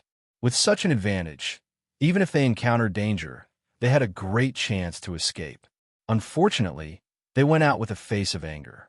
However, not long after they left the first city, they met Fang Dingshan, who had been waiting here for a long time. Fang Dingshan led the Liaodong Iron Cavalry, which had expanded to 70,000 people, and set up a formation. It was as if as long as they rushed over, they would kill all of them. Although Ma Xiangshan was very angry, considering the comparison of the forces of both sides and the fact that the Liaodong Iron Cavalry was also an elite cavalry force. In the end, his rationality prevailed over the anger in his heart. He had to order the army to retreat and return to the first city behind him. Without the external force, Shajing City and Jingzhou City fell into the hands of the Baiming army as they wished. In order to achieve the goal of completely controlling these two cities, the Baiming commander Shi Heng, who was now in charge of the security of this area, ordered more than 100,000 Baiming army to enter the two cities. In addition, Su Yuan's infantry division was firmly on the side of Baiming. At this moment, the advantage of the military strength fell into the hands of Baiming. After the fall of the two cities, especially after the 100,000 Baiming army entered, they were not people who followed the rules. Gradually, there were some incidents of burning and looting. Perhaps it was because their military pay was too low, and there were many good things in the two cities. Under the greed, there were many open robberies. In just a single day's time, more than 10 shops were robbed, over 100 women were taken, and several dozen commoners were killed on the streets. Because of this, he was extremely unhappy. He wrote a letter to Commander Shi Heng, expressing the resentment in his heart. Unfortunately, even if Shi Heng personally stepped in, he could only control the situation from worsening. As for the Baiming soldiers who robbed and killed before, none of them were punished. Obviously, Baiming had used a compromise. They did not want to anger Shi Bi and cause a mutiny among the 3 cavalry divisions of the new Second Army, but they also did not want to hurt the morale of their own soldiers. Naturally, Shi Bi was not happy about this. However, he did not expect that his guard captain, Wu Xiaoi, would actually ride out of the manor alone in a fit of anger. He charged into the northern Ming military camp in broad daylight and found a few criminals. The northern Ming soldiers who had killed the commoners did not say a word and killed them with a saber. Wu Xiaoi's actions naturally attracted the anger of the other Baiming soldiers. After being surrounded, he was finally captured alive. Then, the matter was reported to Shi Bi. Shi Bi was still living in the city lord's mansion and did not seem to have been stripped of any power.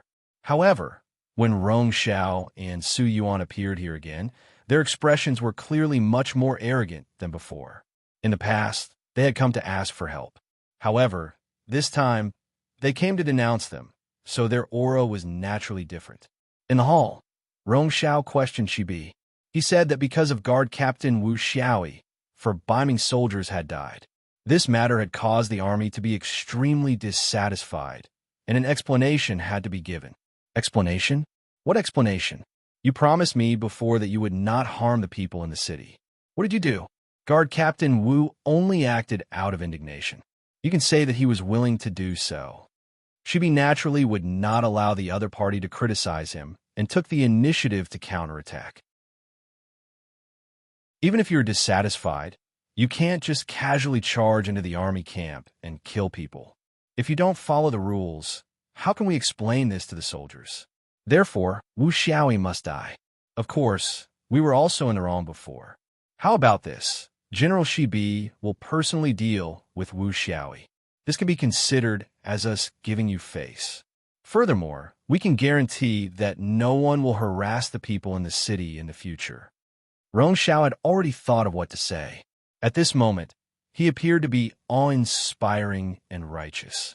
However, they did not kill Wu Xiaoi and instead handed him over to Shi Bi for him to kill. This action was truly too sinister. Hearing this, Shi Bi's eyes flashed with uncontrollable anger. Just as he was about to say something, Rong Xiao spoke again. General Shi, don't forget that we agreed before. If someone rebels, then we have the authority to deal with them. Your guard captain actually charged into our Biming army to kill people. Isn't that no different from a rebellion? Of course, if you can't be ruthless enough to deal with him, then you can hand him over to our army. However, I'm afraid that if we do that, Wu Xiaoyi will suffer even more. This was a threat. However, Shibi could not say anything. Who told Wu Xiaoyi to be so impulsive? In order to prevent the people in the city from being bullied and for the security of the two cities to return to peace, Shibi had no choice but to agree. Tears flowed from the corners of her eyes as she said, "All right, we'll do as you say." Very good. Shibi finally compromised. All of this fell into Rong Xiao's eyes and made him very happy. He believed that once the news of Wu Xiaoyi being killed by Shibi spread, this new second army commander's authority would be suppressed to the lowest level. At that time, even if he had any disloyalty, he would not be able to stir up any waves. Not long after Rong Xiao left, Wu Xiaoyi was sent to the city lord's manor. Following him was the commander of the 1st Cavalry Division, Kong Ji. He knelt on the ground and pleaded with the other guards, namely Shi Bi's personal guards. Chapter 1134. Although Shi Bi couldn't bear all of this, he still issued the order to execute Wu Xiaoyi in the end. The execution was carried out in the courtyard of the city lord's mansion. Present were Shi Bi, Kong Ji, a group of personal guards, and several supervisors sent by the Biming army. Shi Bi's eyes were filled with tears, and he shouted the word kill in pain. After laughing, Wu Xiaoyi's head fell to the ground. When the news spread out, the whole city was in an uproar. Everyone felt that there was no hope for the future. Because of this matter, Shi Bi also developed a grudge with Kong Ji and the other 2 cavalry division commanders. It was said that even if it was his order, the 3 division commanders began to resist. Rong Xiao heard this news in the mansion in the city. Of course, he was very satisfied. He believed that it wouldn't be long before there was internal strife among Shi Bi and the others. That would be the time to deal with these high-level figures. At that time, it would be the time for them to send people to seize the military power. Sha Jing and Jingzhou seemed to have calmed down. As time passed, when the morale of the army and the people's hearts were slack, they would completely belong to Biming. And for all of this, the 5-star army didn't seem to do anything, especially the first city. It seemed that they couldn't even protect themselves because after dealing with Sha Jing and Jingzhou, hundreds of thousands of Biming troops began to surround the first city. An even bigger storm seemed to be about to begin. The new Ergon Dusi area had now been renamed Liaodong by Zhu Qiyu. In the sea town of the Twin City Guard, which was the town that Yang Qindong first came to when he attacked the grassland, it was very lively at the moment. Countless 5-star army came ashore from here. They disguised themselves as Biming sea soldiers and entered the town with lightning speed.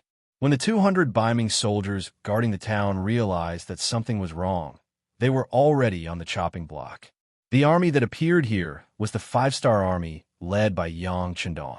Moreover, it was the main force of the army. For example, the army that came along this time was the 4th Army Division, the 1st Cavalry Division, and the New Army. In addition, there were also 30,000 Sirank soldiers transferred from Korea. The 3 divisions of the 4th Army Division had been deployed from the war against the Japanese Empire, and they were only the first batch. Following closely behind them were even more troops that had retreated from the battlefield of the Japanese Empire. As the vanguard troops, these 3 troops became Yang Qindong's fist forces. Their mission was to open a new passage here that led to the origin city from the outside world. In the past, Liaodong region was part of Biming's territory. Even if Yang Qindong had any ideas, he would have suppressed them because of the general situation. But now, they had already targeted the new Second Army. What was there to hesitate about? It was impolite not to reciprocate. Yang Qindong was not a person who would not retaliate. Compared to other people, he was originally a vengeful person. It was just that many times the time was not ripe, and some of his ideas had not been formed yet. Looking at Baiming now, Korea and the Japanese Empire had been included in Yang Xie's territory. At this time, Yang Qindong did not have so many concerns. Not to mention, this time, Baiming had provoked him first. Even if he fought back, it could be considered that he had a legitimate reason. Sea-Town became Yang Qindong's first gate when he entered this place. It had to be said that Northern Ming was also filled with talents. Furthermore, this place was very close to the coast. It wasn't that no one had considered the possibility of the five-star army suddenly making a move. Although the probability of this happening was too small in many people's eyes, the nearby city guards still arranged for 200 people to be stationed here. They also prepared enough beacon towers to ensure that if there was an emergency, they would be able to warn the other cities and city guards in advance, giving them enough time to prepare. But obviously, they had miscalculated again. With regard to the situation here, the Yang faction's intelligence department had already investigated thoroughly. They captured Song Yong alive and detained all of the Northern Bright Sea Division so that they could send their army here without attracting any attention. Now it seemed that this first step was right. At least, the Baiming army outside Sea-Town had not discovered them yet. Young master, what should we do next? Beta Persei stood beside Yang Qindong with his hand holding the hilt of his sword. There was some excitement on his face. Previously, when they were in the Japanese Empire, they had heard that Baiming had attacked the grassland and surrounded the two cities of Shajing and Jingzhou. It was only because the Japanese Empire's war at that time that they really did not have the spare energy to take care of this place, that the Baiming army had been arrogant for a few days. Now that the war in the Japanese Empire had finally ended, it was naturally time for them to take revenge. It could be said that Yang Heir and the other warriors were filled with anger when they came here. Their first opponent was only around 200 people, and they had come here in the form of a surprise attack. This number of enemies was really not enough to fight, not enough to look at. Hearing Beta Persei's question, Division Commander Ling Daqiang, Division Commander Tian Hu, and Commander Su, he all looked at Yang Qindong with shining eyes. Yang Qindong, who had already changed into a black armor, was now riding on the white dragon, looking into the distance thoughtfully. This was not the first time he had appeared in Sea-Town, but compared to before, the pressure on him this time was obviously greater. It was not for anything else, but because his opponent this time was Baiming, the so-called orthodox in the eyes of the world. Even if the great Ming dynasty was divided into two, Baiming's power could not be underestimated. The intelligence department showed that the other side had an army of more than 4 million soldiers, and this was not enough. They were still expanding, and this number alone was not easy to deal with. Not to mention, Yang Qindong still had so many family members and businesses in the capital of Baiming. Perhaps if his business was gone, he could start again. If his money was gone, he could earn it again. But if his family members were gone, then it would be too late for Yang Qindong to regret. Fortunately, Baiming did not seem to have any intention of falling out with Yang Qindong. At least from the intelligence department's information, his family members were not targeted by Baiming, and even his business was still running. Thinking about it, Yang Qindong was not only Baiming's enemy, but also the enemy of the Southern Ming dynasty and the kingdom of Warzyesen. Moreover, he was so powerful that Baiming had to go all out to fight with him. If both sides suffered heavy losses, even if they won, it would be a Pyrrhic victory. At that time, it would only give their opponent an opportunity. This was also the reason why Baiming did not want to fall out with Yang Qindong. They only wanted to eliminate Yang Xie's forces around them, and then vigorously develop themselves. But even if it was this request, Yang Qindong would not easily agree. The grasslands were not Baiming's sphere of influence to begin with. Everything in the first city was obtained by Yang Qindong and his brothers step by step. Why? Seeing that the meat was fat enough, now you want to kill it to satisfy your cravings? How could there be such a good thing in the world? From the moment he appeared here, Yang Qindong was already prepared to fall out with Baiming. The only difference was to what extent he would fall out with them in the end. Now that Beta Persei asked, he naturally would not be polite. He nodded lightly and said, The next step is naturally to fight.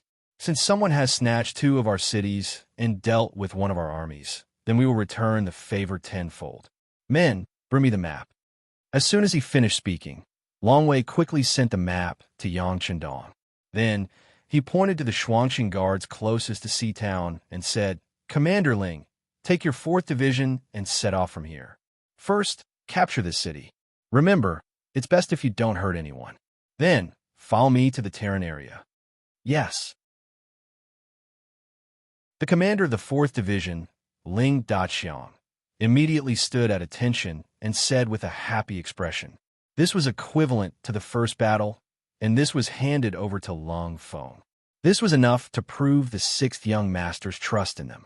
Yang Chendong pointed to many places on the map one after another, then looked at Su He and asked in a deep voice, "Commander Su, from Shuangqing guards to the west, the Ajulan guards, the Tun guards, the Fuyu guards, the Duyin guards, all the way to the Wonan River guards, as well as a large area in the north. I'll leave it all to you. Do you have the confidence to take them down one by one?"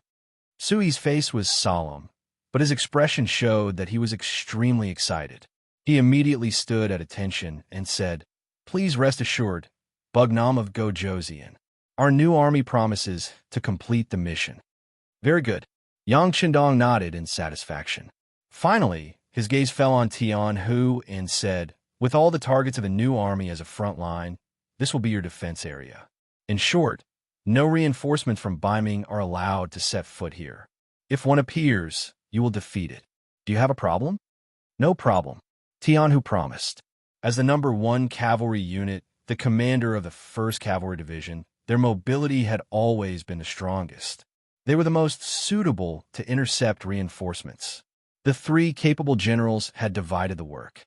The moment Yang Chendong ordered people to put away the map, he looked forward with bright eyes and said, "Very good.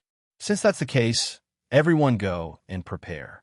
We will set off in 4 hours. Do not slack off." With the order, Yang Chendong's first initiative to mobilize troops against Beiming officially began. This also meant that Yang Chendong had enough confidence to compete with Beiming for the world. After the end of the naval battle, the land battle officially began. Shuangqing guards Qianhu Hiying. He was currently resting in his mansion in Shuangqing. He didn't feel that the war had begun and that he was in danger. This couldn't be blamed on him. Since Beiming began to vigorously develop their military, the status of the soldiers had increased a lot. Especially with the establishment of the Liaodong cavalry, many of the troublemakers in this area were recruited. Without those troublemakers causing trouble, Hiying felt that the security was a lot better. Therefore, during this period of time, he was very comfortable as a Qianhu. After dinner, he would hug his new concubine and sleep soundly in the room. It was really a happy thing in the world. It was wonderful.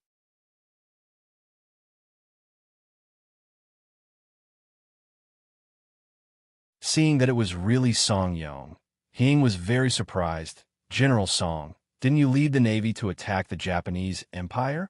Why would he suddenly appear here?" "Who are you?" Song Yong, who was riding on his horse, asked when he heard someone call out to him. "General Song, I am the Qianhu of the Twin City Guards, Hiying." Since there was such an opportunity, Hiying naturally wanted to introduce himself. Hiying wanted to establish a good relationship, but Song Yong was impatient and shouted, "So it's Qianhu He. But since you know this general, why don't you open the gates? Are you going to refuse to let Shangguan through the gates?" Instead of answering directly, he scolded. Unfortunately, there were people who fell for this trick. For example, Hiying was such a person. When he heard Song Yong scolding him, he quickly apologized and said to the soldiers beside him, "What are you all standing there for? Hurry up and open the gates." Naturally, no one dared to disobey Hiying's orders. Soon there was the sound of the gates being opened. Then there was the sound of horse hooves, and more black figures entered through the gates. At this moment, Hiying had already descended from the tower and was ready to welcome General Song Yong. However, when he descended from the tower, he was greeted with countless guns and arrows. Needless to say, this was the work of the soldiers of the 4th Infantry Division. With someone like Song Yong leading the way, the Twin City Guards did not even need to fire a single shot. Logically speaking, Yang Qindong could have chosen to launch a night attack. With the soldiers of the 4th Infantry Division, climbing up the walls of the Twin City Guards was not a problem. It was just that he didn't want to make a move on the Han people, and he also needed to preserve the 2 city guards. Because this place would become the Yang faction's logistics base for a period of time, a lot of money and food sent from the sea would be temporarily stored here. So, in the end, he chose to let Song Yong stand out and make a contribution. Ying was just a small Qianhu. According to the intelligence department, this person bullied the common people all year round and was not a good person. Yang Qindong did not even have the intention to meet him and directly handed him over to the 4th Infantry Division's Ling Daqian. He has lived here for a long time. He must be very familiar with the situation in Liaodong. Open his mouth and let him know something beneficial to us. Don't worry, 6th young master. A smile flashed across Ling Daqiang's face. After agreeing, he turned around and left. Pass down the order. No soldiers are to disturb the people. At the same time, put up a notice saying that I, Bugnam of Gojoseon, have come. As long as the people here cooperate with us, they can receive money at any time. You could go and do this. Yang Qindong looked at Beta Persei, who was following beside him, and assigned tasks. Young master, please don't do that. After following Yang Qindong for a long time, Beta Persei knew his young master's feelings for the Han people. He also worked as a logistics division commander for a period of time. Beta Persei was naturally familiar with this small matter. Thus, half an hour later, there were many notices on the walls of the Shuang, Changguard Central City. A large number of people who were originally in a state of panic gathered to watch. Some literate scholars read the notices, and the other people knew that the one who came was King Wunan of Damyong. The reason why they wanted to occupy this place was because when Bugnam of Gojoseon made a move against the Japanese Empire, his rear, the grassland, was attacked by Baiming. Now that the Japanese Empire was dealt with and became a province of the 5-star army, Bugnam of Gojoseon appeared in Liaodong. This time, he came to give those who wanted to deal with him a look. The notice also emphasized that they only wanted to deal with those who opposed them. As for the ordinary people, they would not offend them in the slightest. Once a soldier violated the rules, the people could go to the yamen at any time to report it. Once it was verified, not only would it be dealt with, the person who reported it would also be given a certain amount of silver as a reward. At the end of the notice, it was written, "Next, the 5-star army will send a large number of military supplies here. They will be transported in all directions from the Shuang, Changguard Central City. A lot of labor will be needed. As long as the people are willing to participate, they will be distributed according to their labor. Based on preliminary calculations, a strong man could earn 1 tael of silver after working hard for a day. Even a capable woman could earn half a tael of silver." The notice that was posted quickly attracted a lot of discussion among the people. This was also Yang Qindong's request. He did not want to deceive the people. He wanted them to know what was going on outside and let them participate. This would give rise to a sense of ownership, and in the future, it would be twice the result with half the effort. The notice was written clearly enough, and, as expected, it attracted all kinds of discussion among the people. So it was Bugnam of Gojoseon who came. I heard that he loves the people very much, especially as Han people. It seems that there is no need to worry. Yes, Bugnam of Gojoseon treats the people well. With him around, of course we are safe. But it says that Baiming is attacking Bugnam of Gojoseon's forces in the grasslands? What does this mean? Isn't Bugnam of Gojoseon our great Ming dynasty's Bugnam of Gojoseon? An honest-looking man in his 40s scratched his head as he spoke with a confused look on his face. In fact, it was not only this middle-aged man. Many people had the same expression. They lived in the Shuang, Changguard Central City all year round. And because the transportation was not developed, they did not know much about what was going on outside. Fortunately, there were some knowledgeable people in the crowd. They had traveled extensively, so they knew a bit more. Facing this question, they gave an explanation. What do you know? Some of the territories in the grasslands did not originally belong to our great Ming dynasty. That was the world of the Mongol cavalry. Their horses are like the wind, and their people are like ghosts. Wherever they go, they eat people without spitting out their bones. They're still nomads, and other than raising some livestock, they don't know how to do anything else. They don't even have any iron tools. In order to survive, they have set their sights on us, the Han people. They would often rob the Han people stationed there. Other than robbing things, sometimes they would even rob people. That is very abominable. This brother is right. Those Mongol cavalry are very vicious, especially in the recent years. Our great Ming dynasty has allowed them to do whatever they want, causing them to not know how to restrain themselves. Their actions have become even more vicious. I was also fortunate enough to go to the grasslands. I heard that it was because of the appearance of Bugnam of Gojoseon that those Mongol cavalry were defeated. Many grassland tribes were cleaned up because of this, and some were even destroyed. Yes, I went to the Jinzhou Left Guard Central City a while ago. I heard from a friend there that there's a very magnificent city in the grasslands. There are countless Han people there, and they live very comfortably.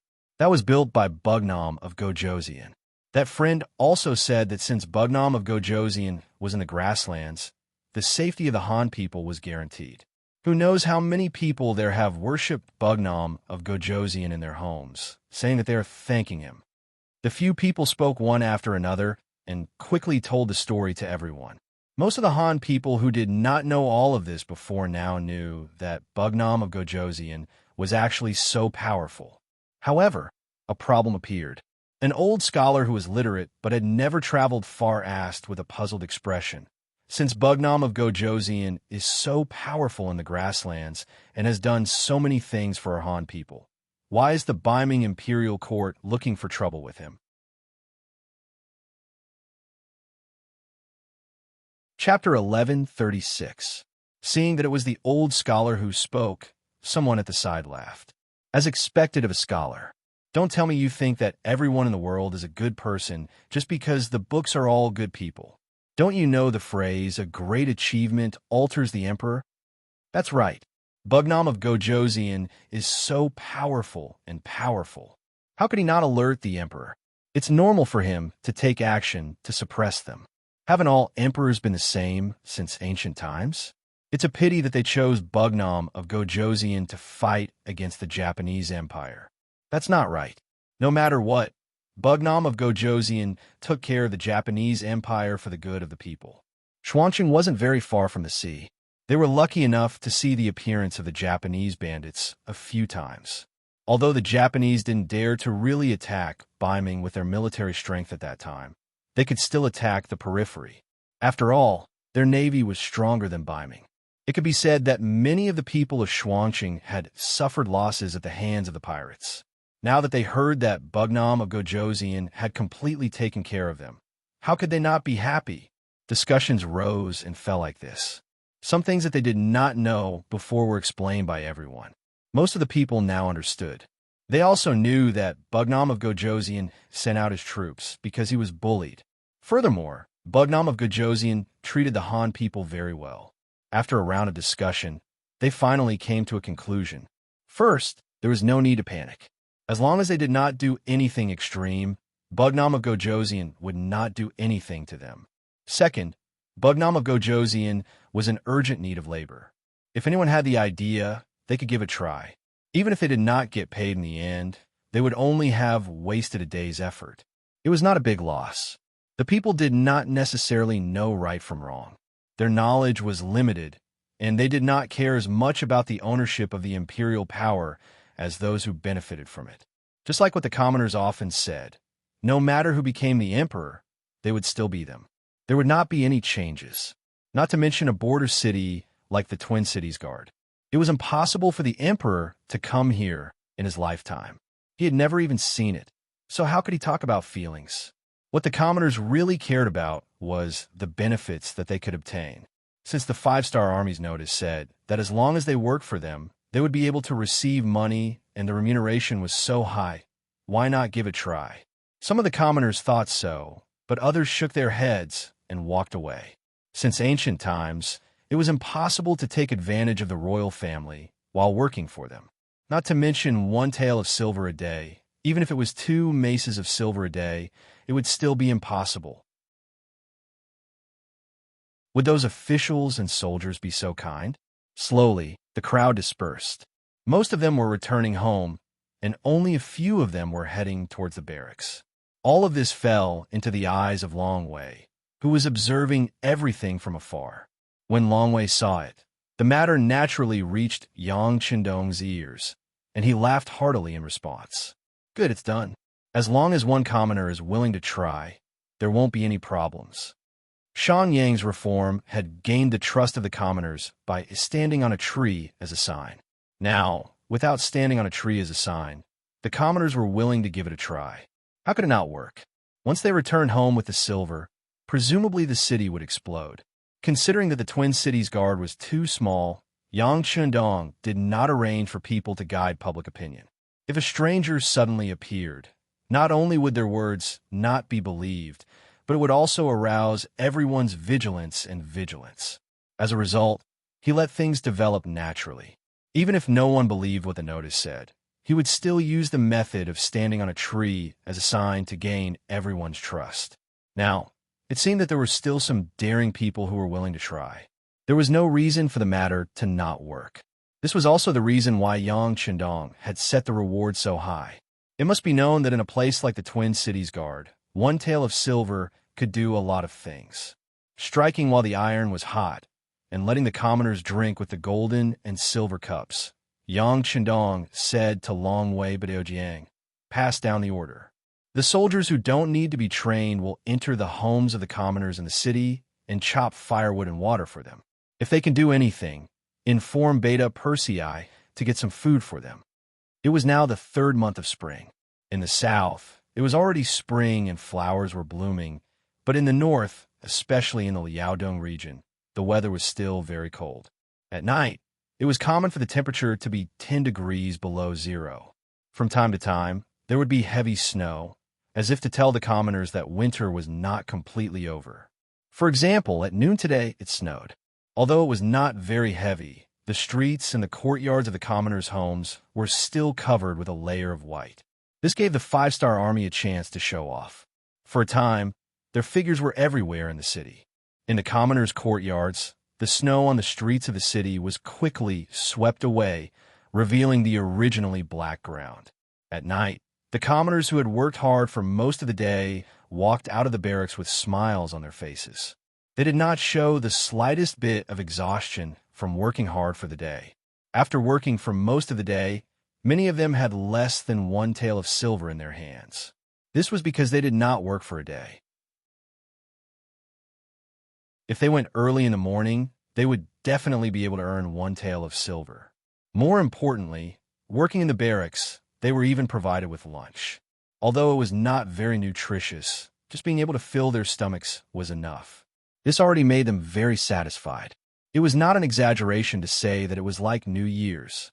These commoners who had received benefits had already decided that they would go to the barracks to work tomorrow morning. Not only that, they would also call their friends to go with them. Everyone should earn money together. Just like this, when these people returned home, the city became lively again. When the white taels of silver were placed in front of everyone, their previous disbelief was swept away. Some people even regretted that they did not give a try today.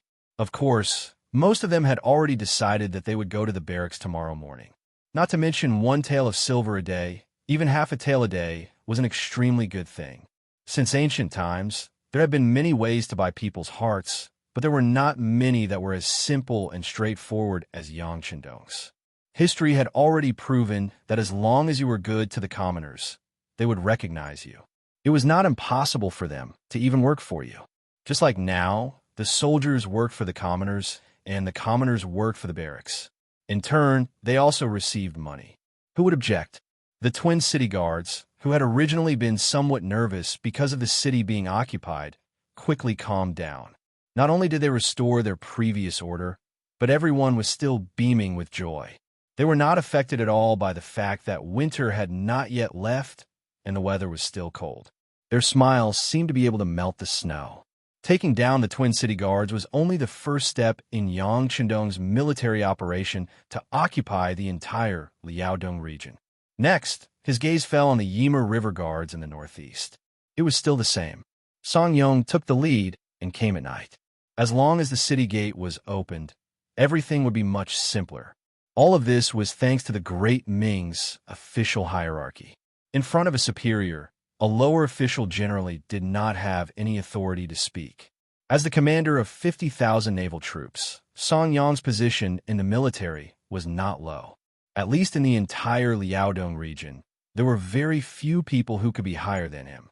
With him going out to open the city gate, it was always successful. The army was at the front, followed by 30,000 North Korean soldiers.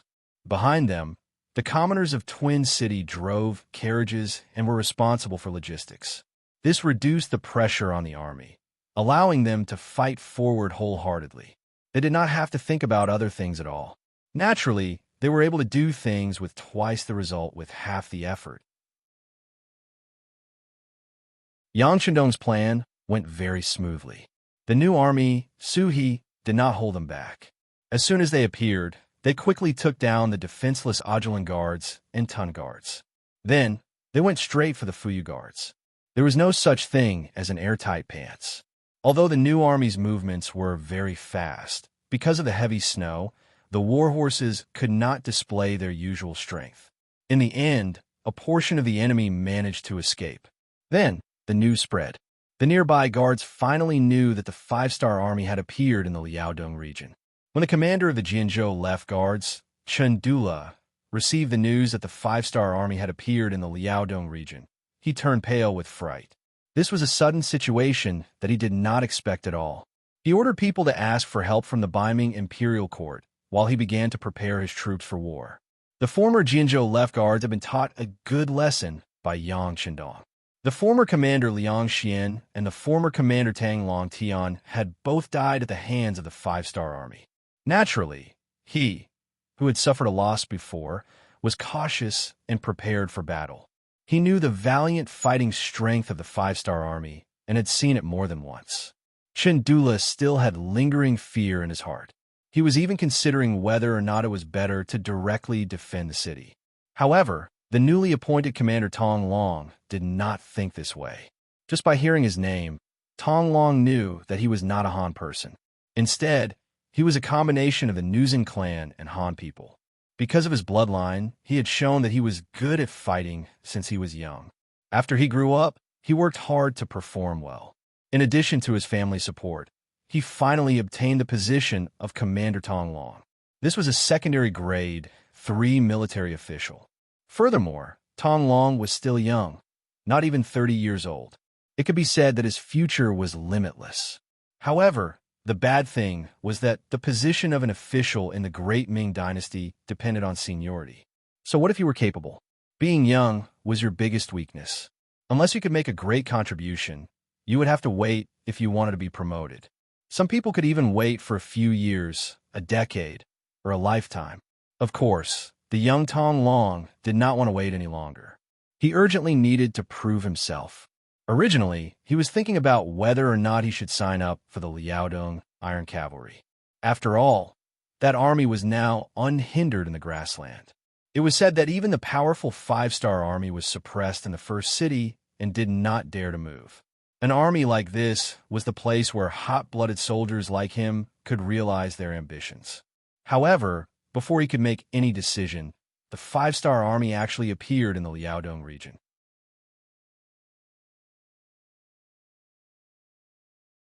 Chapter 1137. According to the official information, the 5-star army should be at war with the Japanese Empire right now. Why would they appear here? It was a little puzzling. However, Tong Long didn't care that much. He only knew that his opportunity to perform had arrived. After receiving the news, Tong Long first went to look for Commander Chen Dula and took the initiative to ask for a battle. Unfortunately, he was directly rejected.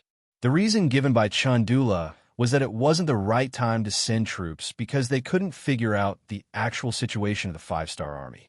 Tong Long walked out of Chen Dula's mansion with an unhappy expression and went home angrily. The Tong family's status in the Nuzin tribe was very high. In a place like the Jinzhou Left Guard, there was basically nothing that they couldn't do once they wanted to do something. Tong Long used the reason that Chun Dula wanted to suppress him and didn't want him to be promoted as an excuse to ask his family to step forward and put pressure on him. The commander didn't know about this. He was still looking at the map in his study room and worrying.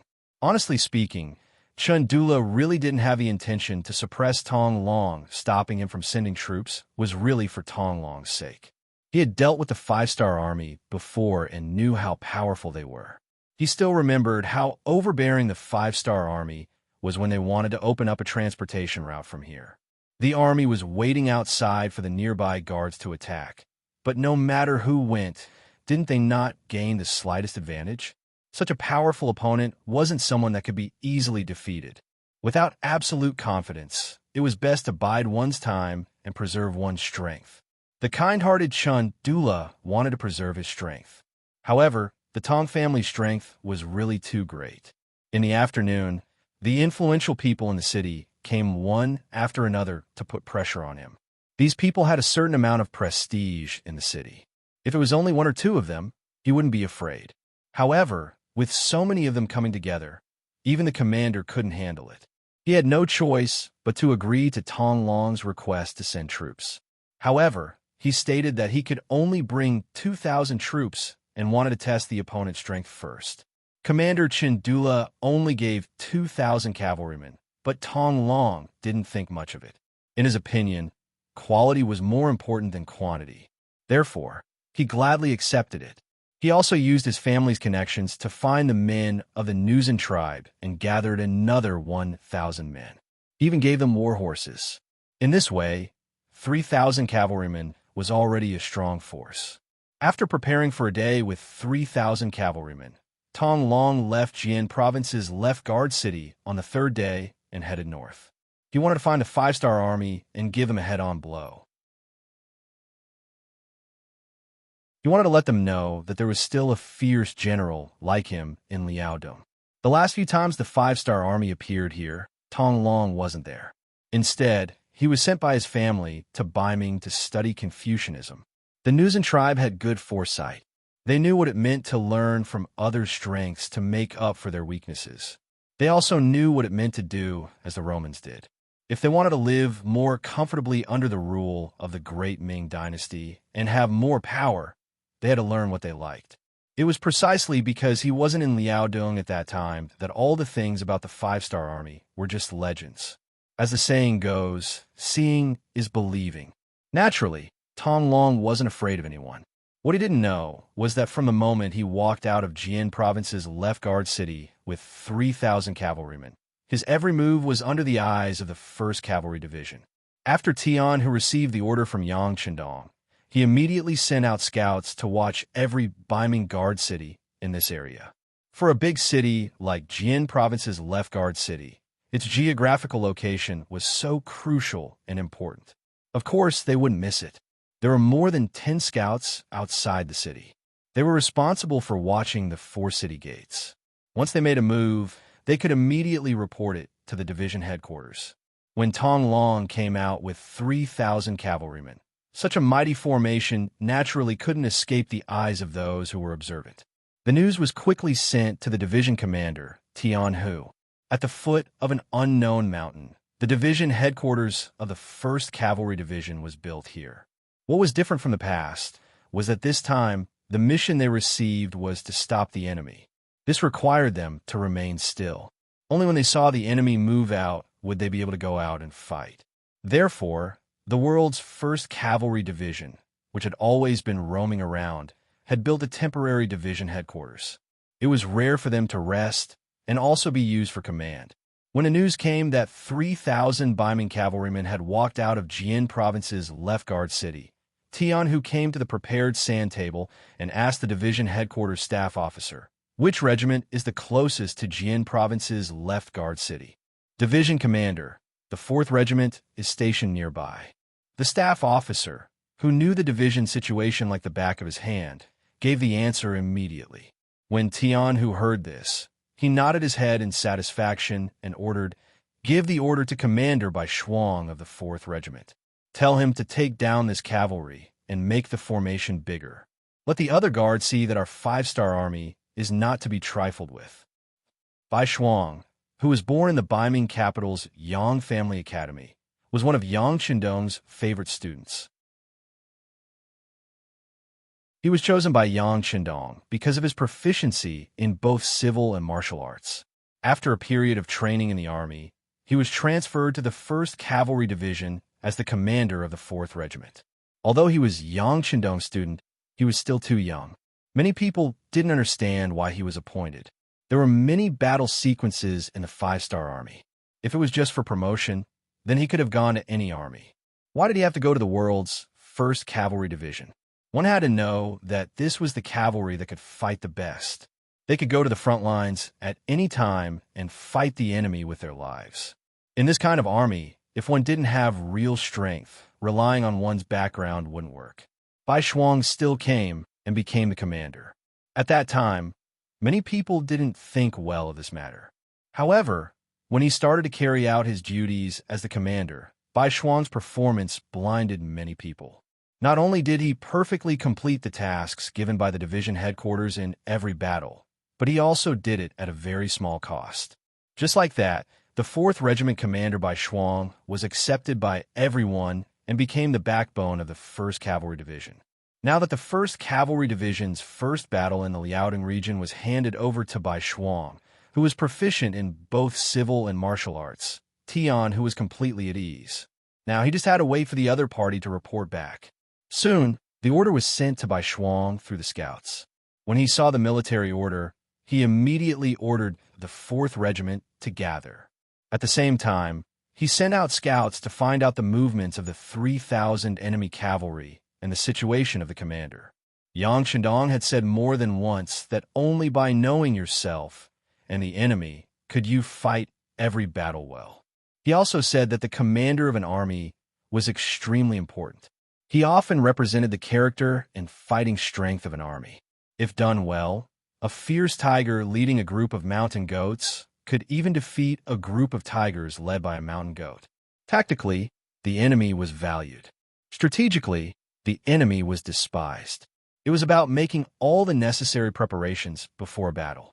Even if the battle was a battle that one was completely confident in, one must still make all the necessary preparations. Only in this way could one achieve the goal of winning every battle and obtain the greatest victory with the smallest cost.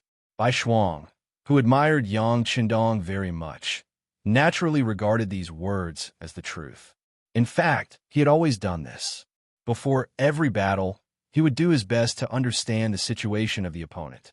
He would understand the opponent's identity, background, and personal strength, including their strengths and weaknesses, etc. It was because of this that he was able to quickly gain the recognition of everyone and become the commander of the 4th Regiment commander of the 1st Cavalry Division. Fortunately, Yang Xie's intelligence network was very complete. They had done detailed investigations on all the famous people. Therefore, it was not difficult to understand them. Just like when Tong Long led his troops out of the city, some of his information was also sent to Bai Shuang. The scouts who rushed back from the front sent over the information regarding Tong Long. There were a total of 3 pages, so Bai Shuang had a better understanding of his opponent. I didn't expect him to be such a talent. Not only is his strength extraordinary, but he also obtained good results when he was studying in the capital of Baiming. There are actually so many people who admire him. After reading Tong Long's information, Bai Shuang could not help but sigh. The introduction in the information was very detailed. Because of this, Bai Shuang felt a sense of admiration. It would be a waste if such a talent was not only used by his teacher. Didn't Yang Qindong always say that it was easy to obtain 1,000 soldiers, but difficult to find a general? Now that such a suitable person had appeared in front of him, if he did not capture him alive, wouldn't it be a waste? Men, bring me the map. After Bai Shuang had a plan, he made a decision in his heart. Tong Long did not know anything about his situation. As the opponent, the 5-star army had already grasped everything. He was currently leading 3,000 cavalrymen and galloping around. He wanted to find the main force of the 5-star army and then have a decisive battle with them. No one knew the strength of these 3,000 people better than him. Not to mention the 2,000 cavalrymen given by Commander Chindula. Their general strength was not bad. For example, the 1,000 Nusan cavalrymen that were summoned in the end. Which one of them was not proficient in riding a horse? An army like this should be qualified to join the Liaodong Iron Cavalry. Right now, they were only fighting against the 5-star army. He really could not think of any possibility of failure. This was the most elite of the Nusan cavalrymen. Riding on a tall horse, he continuously galloped for 4 hours. Only when the war horse was a bit tired did he stop and let everyone rest for a while. But what he didn't expect was that just as he stopped and didn't give the order to rest, a group of black crows suddenly appeared on the hillside in front of him. Then, a group of 5-star soldiers also appeared in his line of sight. "Look, is that the 5-star army's cavalry?" A sharp-eyed person shouted. "It seems that they don't have a lot of people. It seems that there are only 300 to 400 of them." An experienced veteran directly shouted out the number of the enemy's forces.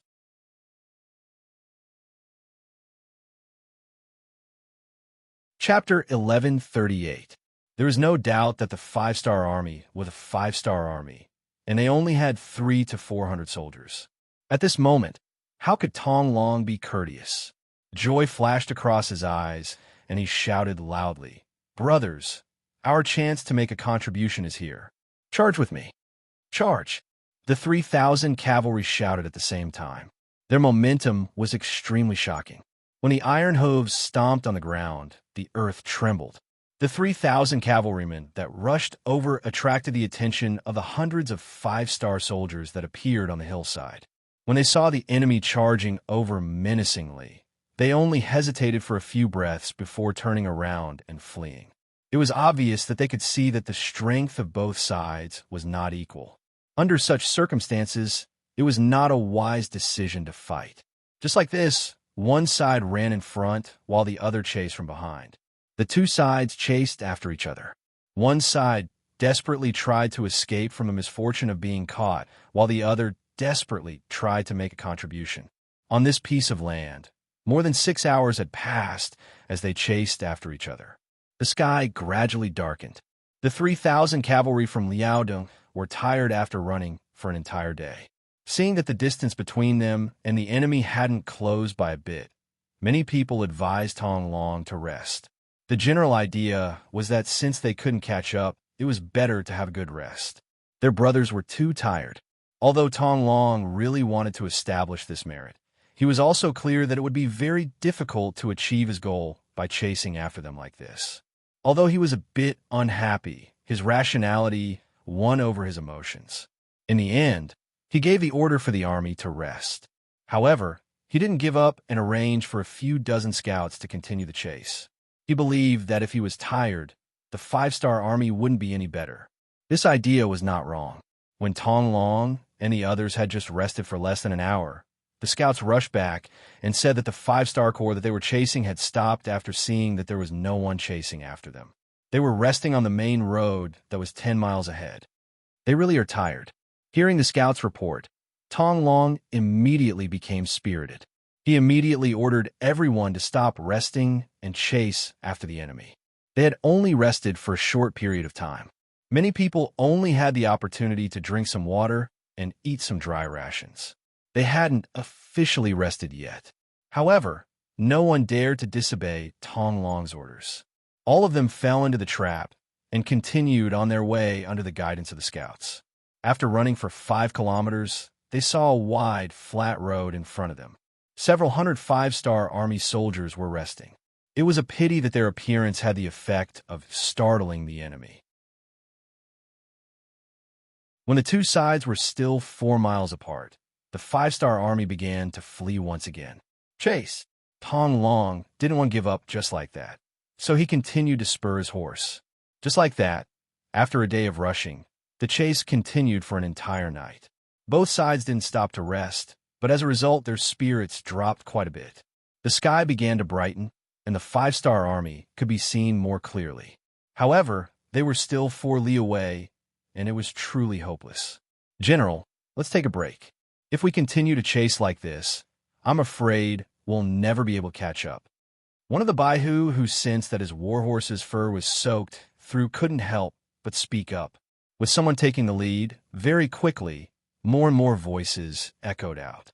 Tong Long, who knew that the law couldn't punish too many people, hesitated for a moment. He was prepared to give the order to stop the chase and take a good rest. However, at this moment, another Baihu suddenly shouted, "Look, their speed seems to have slowed down. It seems like they can't hold on any longer." "Ah, is that so?" "It seems like it." "Yes, I can see it too. Their speed seems to have slowed down quite a bit." "Haha, compared to our riding skills, it seems like they're still lacking."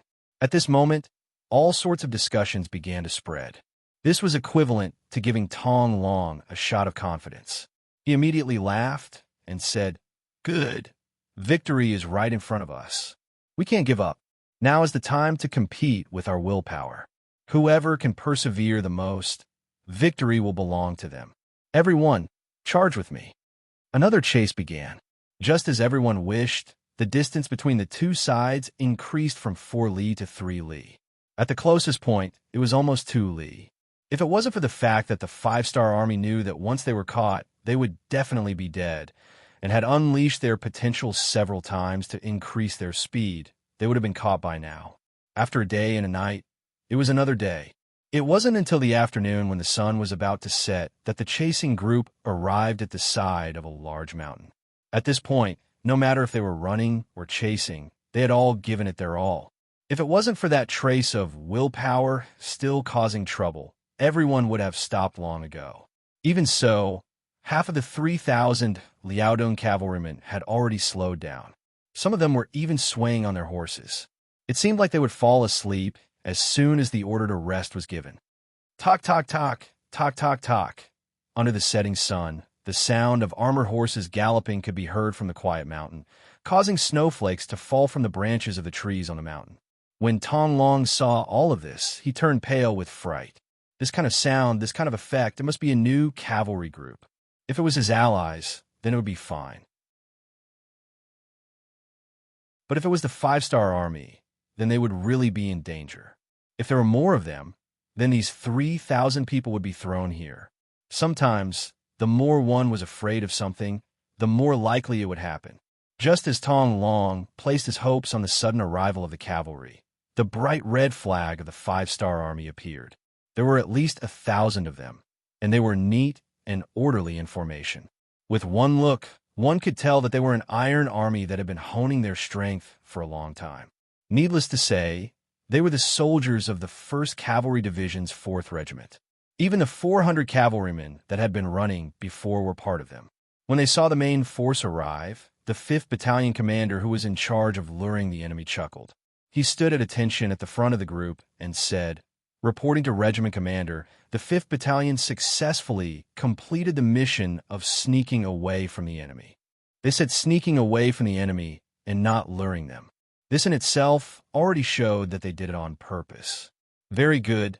The 5th Battalion will record this merit. Now go and rest. Leave everything to the other 4 battalions. Bai Shuang said happily, "No, please approve. Our 5th Battalion can still fight. Even if our combat strength is weaker, we still have the stamina to capture prisoners." The 5th Battalion commander chuckled and requested to participate in the battle. Approved. You guys will be in charge of the periphery. Clean up the battlefield later. Bai Shuang also laughed out loud as he spoke. Then, he turned around and gave the order. The 4 battalions behind him formed an arrow formation. If everyone was full of energy, Tong Long would still have some confidence in fighting against 2,000 with 3,000. But now, they were exhausted. After running for 2 days and 1 night, they did not even have 2 hours of rest. At this moment, they were afraid that they could not even use 20% of their usual strength. How could they talk about winning the battle? The appearance of the 5-star army caused Tong Long's expression to change drastically. The cavalrymen behind him were all panting with ugly expressions. Get ready, charge. Bai Shuang didn't give them any time to rest. Perhaps this was originally an unfair battle, but this was the result of his plan. It must be said that it was also a part of his strength. If he had to blame someone, he could only blame Tong Long for being too greedy. He always wanted to gain merit. The 4 battalions, totaling 1,600 cavalrymen of the 1st Cavalry Division, charged forward. They were either wielding a saber in one hand and a shield in the other, or wielding a saber in both hands. Just like this, with unstoppable momentum, they charged toward the enemy. By the time they formed several dozen arrow-tipped formations and fiercely pierced into the 3,000 Liaodong cavalry, victory or defeat was already decided. Even if they were in their peak condition, they wouldn't be able to gain any advantage. Now that their strength was less than 20%, how could they fight this battle? Facing the charge of the 1st Cavalry Division, a lot of people wanted to raise their blades to meet them. They could even see the direction of the blades clearly. But because of their lack of strength, they were able to display their weak side in a head-on clash. Some of these cavalrymen, who should have been able to fight for a few rounds, were knocked off their horses. Some of them fought for 2 rounds, but they were also knocked to the ground because of their lack of strength. Tong Long was worthy of being called a valiant general. Even if he didn't sleep for 2 days and 1 night, and didn't even have a good drink of water, when he really faced the enemy, he still showed his valiant side. Even when he was surrounded by 4 soldiers of the 1st Cavalry Division, he was still able to fight evenly. Tong Long's performance was seen by Bai Shuang. He couldn't help but nod his head. It was rare for the Baiming army to have such a tough general, so he didn't have any plans to give up. This kind of talent must be used by the 6th young master. Get out of the way. I'll fight him. Bai Shuang was itching to fight. Most importantly, he was afraid that his soldiers would really hurt Tong Long, so he personally rode over and stood in front of Tong Long. At this moment, Tong Long was panting heavily. Although he didn't lose in the battle just now, he was actually just using up his strength. He couldn't hold on for long, but his pride still made him persevere. Even when facing Bai Shuang, who was also extraordinary, he didn't show any fear. Who are you? Tell me your name. I don't kill nameless generals. Bai Shuang, who was wearing a black cloak, didn't immediately answer Tong Long's question. Instead, he first looked him up and down, then nodded slightly. Not bad. You have a good temperament. Teachers should like you. This kind of question and answer angered Tong Long.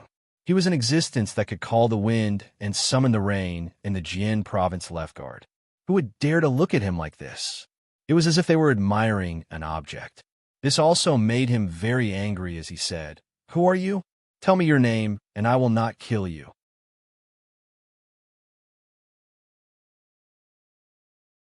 Chapter 1139.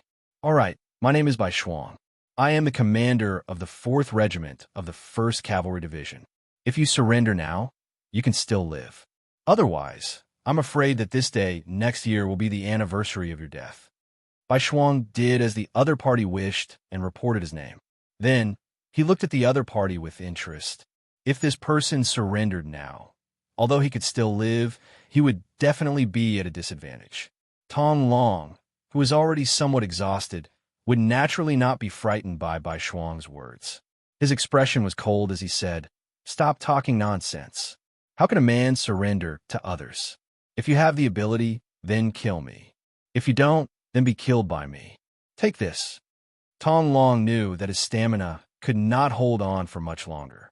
If he did not make a move now, the longer it dragged on, the more disadvantageous it would be for him. After knowing Bai Shuang's name, he immediately made his move. Tong Long was using an extremely sharp saber that looked a little like the weapon used by the Mongolian cavalry when they were roaming the world. It was polished until it shone brightly. When he swung it in the air, because it was fast enough, it actually brought about streaks of white saber intent, gaining the upper hand by a show of strength. Just now, Tong Long had used this kind of fearless blade aura to force the 4 elite soldiers of the 1st Heavenly Cavalry Division to be unable to gain the slightest advantage. Bai Shuang used a red cherry blossom spear that was about 2 meters long. The spear technique was passed down from a spearmaster. After his own research and continuous training, it finally became a unique technique. The spear technique was strong and heavy, but also slightly agile and tricky. With this set of skills, it was difficult to find an opponent in the entire division. Only the division commander Tian, who could defeat him with the full strength of his twin blades. In weapons, there was a saying that the longer the weapon, the stronger the weapon, and the shorter the weapon, the more dangerous it was. If Tong Long was at his peak, he would be able to exchange dozens of blows with Bai Shuang. It would be difficult to determine the victor. However, right now, he had used up 80% of his strength. How could he be a match for Bai Shuang, who was using his full strength? After exchanging 2 blows, the scimitar fell to the ground. The third blow, the long spear smacked Tong Long's back, causing him to spit out a mouthful of blood and fall to the ground. Tong Long fell to the ground and fainted. Immediately, other soldiers came forward and tied him up tightly. Looking at the opponent that he had knocked out, Bai Shuang nodded lightly. Even though they had only exchanged 2 moves, he could still feel that his opponent's strength was not ordinary and his moves were sharp. Call the medics over and take a good look at him. We can't let anything happen to him. When Bai Shuang knocked Tong Long to the ground and looked up at the battlefield, the battle was basically over. Apart from a few people who were still resisting, most of the Liaodong cavalry had fallen off their horses. Some had even knelt down and surrendered. It wasn't that he didn't want to fight, but that he couldn't. Under the conditions of hunger and cold, it was already not easy to ride a horse. If they wanted to fight with a sword, especially when facing a strong opponent, they would not have a good ending. Those who did not want to die simply chose to surrender. 2,000 people against 3,000 people, and only a few dozen of them were injured. None of them died. Looking at the opponent, almost 100 of them were killed, and the rest were all captured. Not a single one escaped. Even their general was captured. This was definitely a great victory. Commander, although the opponent this time is strong, if we fight them head-on, we won't be afraid of them. We will definitely win. Seeing that the situation was settled, the commander of the 1st Battalion came in front of Bai Shuang and said unhappily, "What? Do you feel that winning like this isn't fair enough? Let me tell you, on the battlefield, as long as you can defeat your opponent, it's fine. As for what method to use, it depends on the benevolent and the wise. If it's possible, it's best to win without fighting. Do you understand?" "No." The commander of the 1st Battalion, who was about to refute, suddenly heard Bai Shuang say, "That's right, what I said just now was taught to me by my teacher." "No, wrong, well said." Once he heard that it was Yang Qindong who said it, the commander of the 1st Battalion did not dare to refute. The commander of the 1st Battalion could still give some opinions to the commander, but in front of Yang Qindong, the creator of Yang Xie, who was like a god of war, he did not have the slightest intention to refute. He knew that the commander of the 1st Battalion would have such a reaction. Bai Shuang laughed in his heart and waved his hand. "Clean up the battlefield well. Take away everything that can be used. Don't leave anything behind." Just like that, Tong Long was captured. Tian Hu purposely got someone to spread the news after he found out about the outcome, as if to shock everyone. In an instant, the nearby city guards all knew about it. When they heard that even a fierce general like Tong Long was taken care of by the 5-star army, and that not a single one of the 3,000 cavalry came back to report, everyone was terrified of the 5-star army. The people who originally wanted to send out troops to try their luck all stopped moving and stayed in their own cities like cowards. In this period of time, the news of the 5-star army entering Liaodong had been sent to the northern Ming capital in the form of an urgent dispatch. They had just taken down the 2 cities of Shajing and Jingzhou and were thinking of expanding their gains and uprooting Yang Qindong's forces in the grasslands. Suddenly, this news was sent to the imperial court and immediately attracted the attention of countless people. Even Emperor Zhu Qiyu was confused. What's going on? Shouldn't Bugnam of Gojoseon be fighting with great General Ashikaga Yoshimasa in the Japanese Empire? For this reason, he had sent Song Yong and 50,000 naval troops to help. How long had it been since the battle ended? How did Bugnam of Gojoseon appear in Liaodong? What's going on? And what about the 50,000 naval troops he had sent out? Where are they now? Why was there no news of them? Could it be that they had been destroyed by Bugnam of Gojoseon? That was 50,000 people, and they were at sea. It wasn't that easy to wipe them all out. Why wasn't there a single warship that reported the news? Countless questions appeared in Zhu Qiyu's mind. This unexpected situation disrupted Zhu Qiyu's plans. because Sha Jing and Jingzhou had been peacefully taken back, and he had obtained the five-star army. Zhu Qiyu was filled with confidence. Who said that Bugnam of Gojoseon was invincible? Didn't he win? Since that was the case, of course, he would continue to work hard to take down Shur City and uproot the five-star army's forces in the grassland. This idea was quickly approved by the other king of the grassland, Yesen. On the grassland, Yesen was really afraid of the five-star army.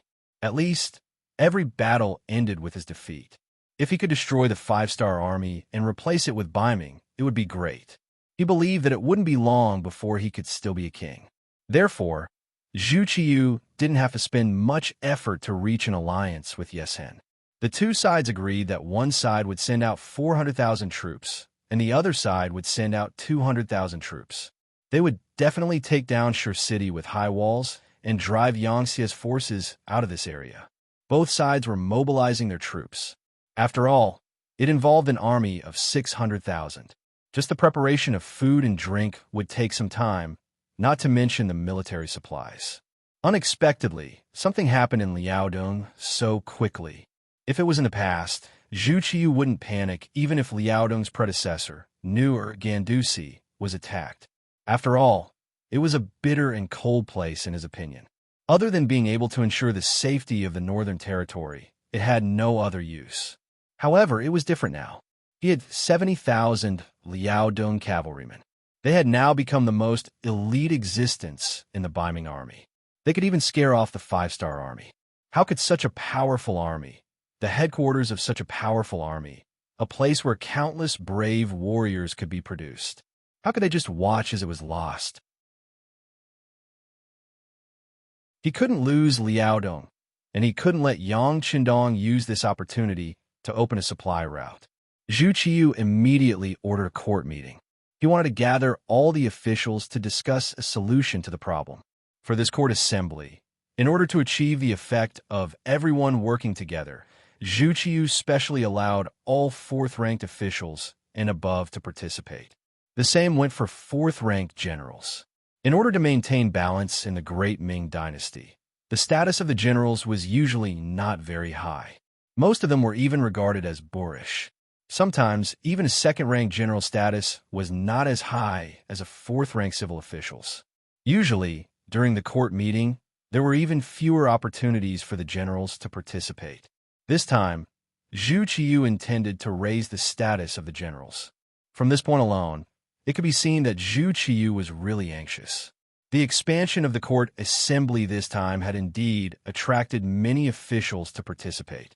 Just looking down from the dragon throne, it was a sea of black crows and crows. There were more than 200 people. Looking at so many officials below the stage, Zhu Qiyu smiled and breathed a sigh of relief.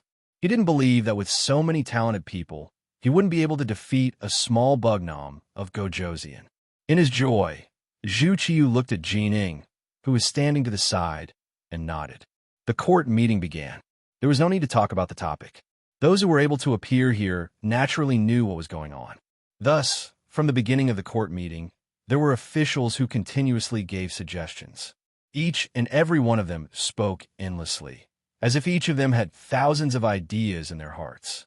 However, if one were to listen carefully, they would discover that most of their words were flattering Zhu Qiyu and flattering her. The general idea was that although the king was strong, how could he dare to face the emperor? As long as the army marched into the Liaodong region, the so-called Wunan Wang, the so-called five-star army, would flee as soon as they heard the news. They would surrender without a fight. At first, Zhu Qiyu was in a good mood. However, the more he listened, the more he found that this wasn't the case. More than an hour had passed, and no one had really come up with any ideas. They were all just saying nice things. Seeing that more and more people would have this opinion if he didn't stop them, Zhu Qiyu couldn't help but cough lightly. Then he said, "Everyone, we naturally know that a small Bugnam of Gojoseon is not to be feared. However, according to your suggestions, how many people should be sent this time, and who should be the commander?" When it came to the specific questions, the noisy court immediately quieted down.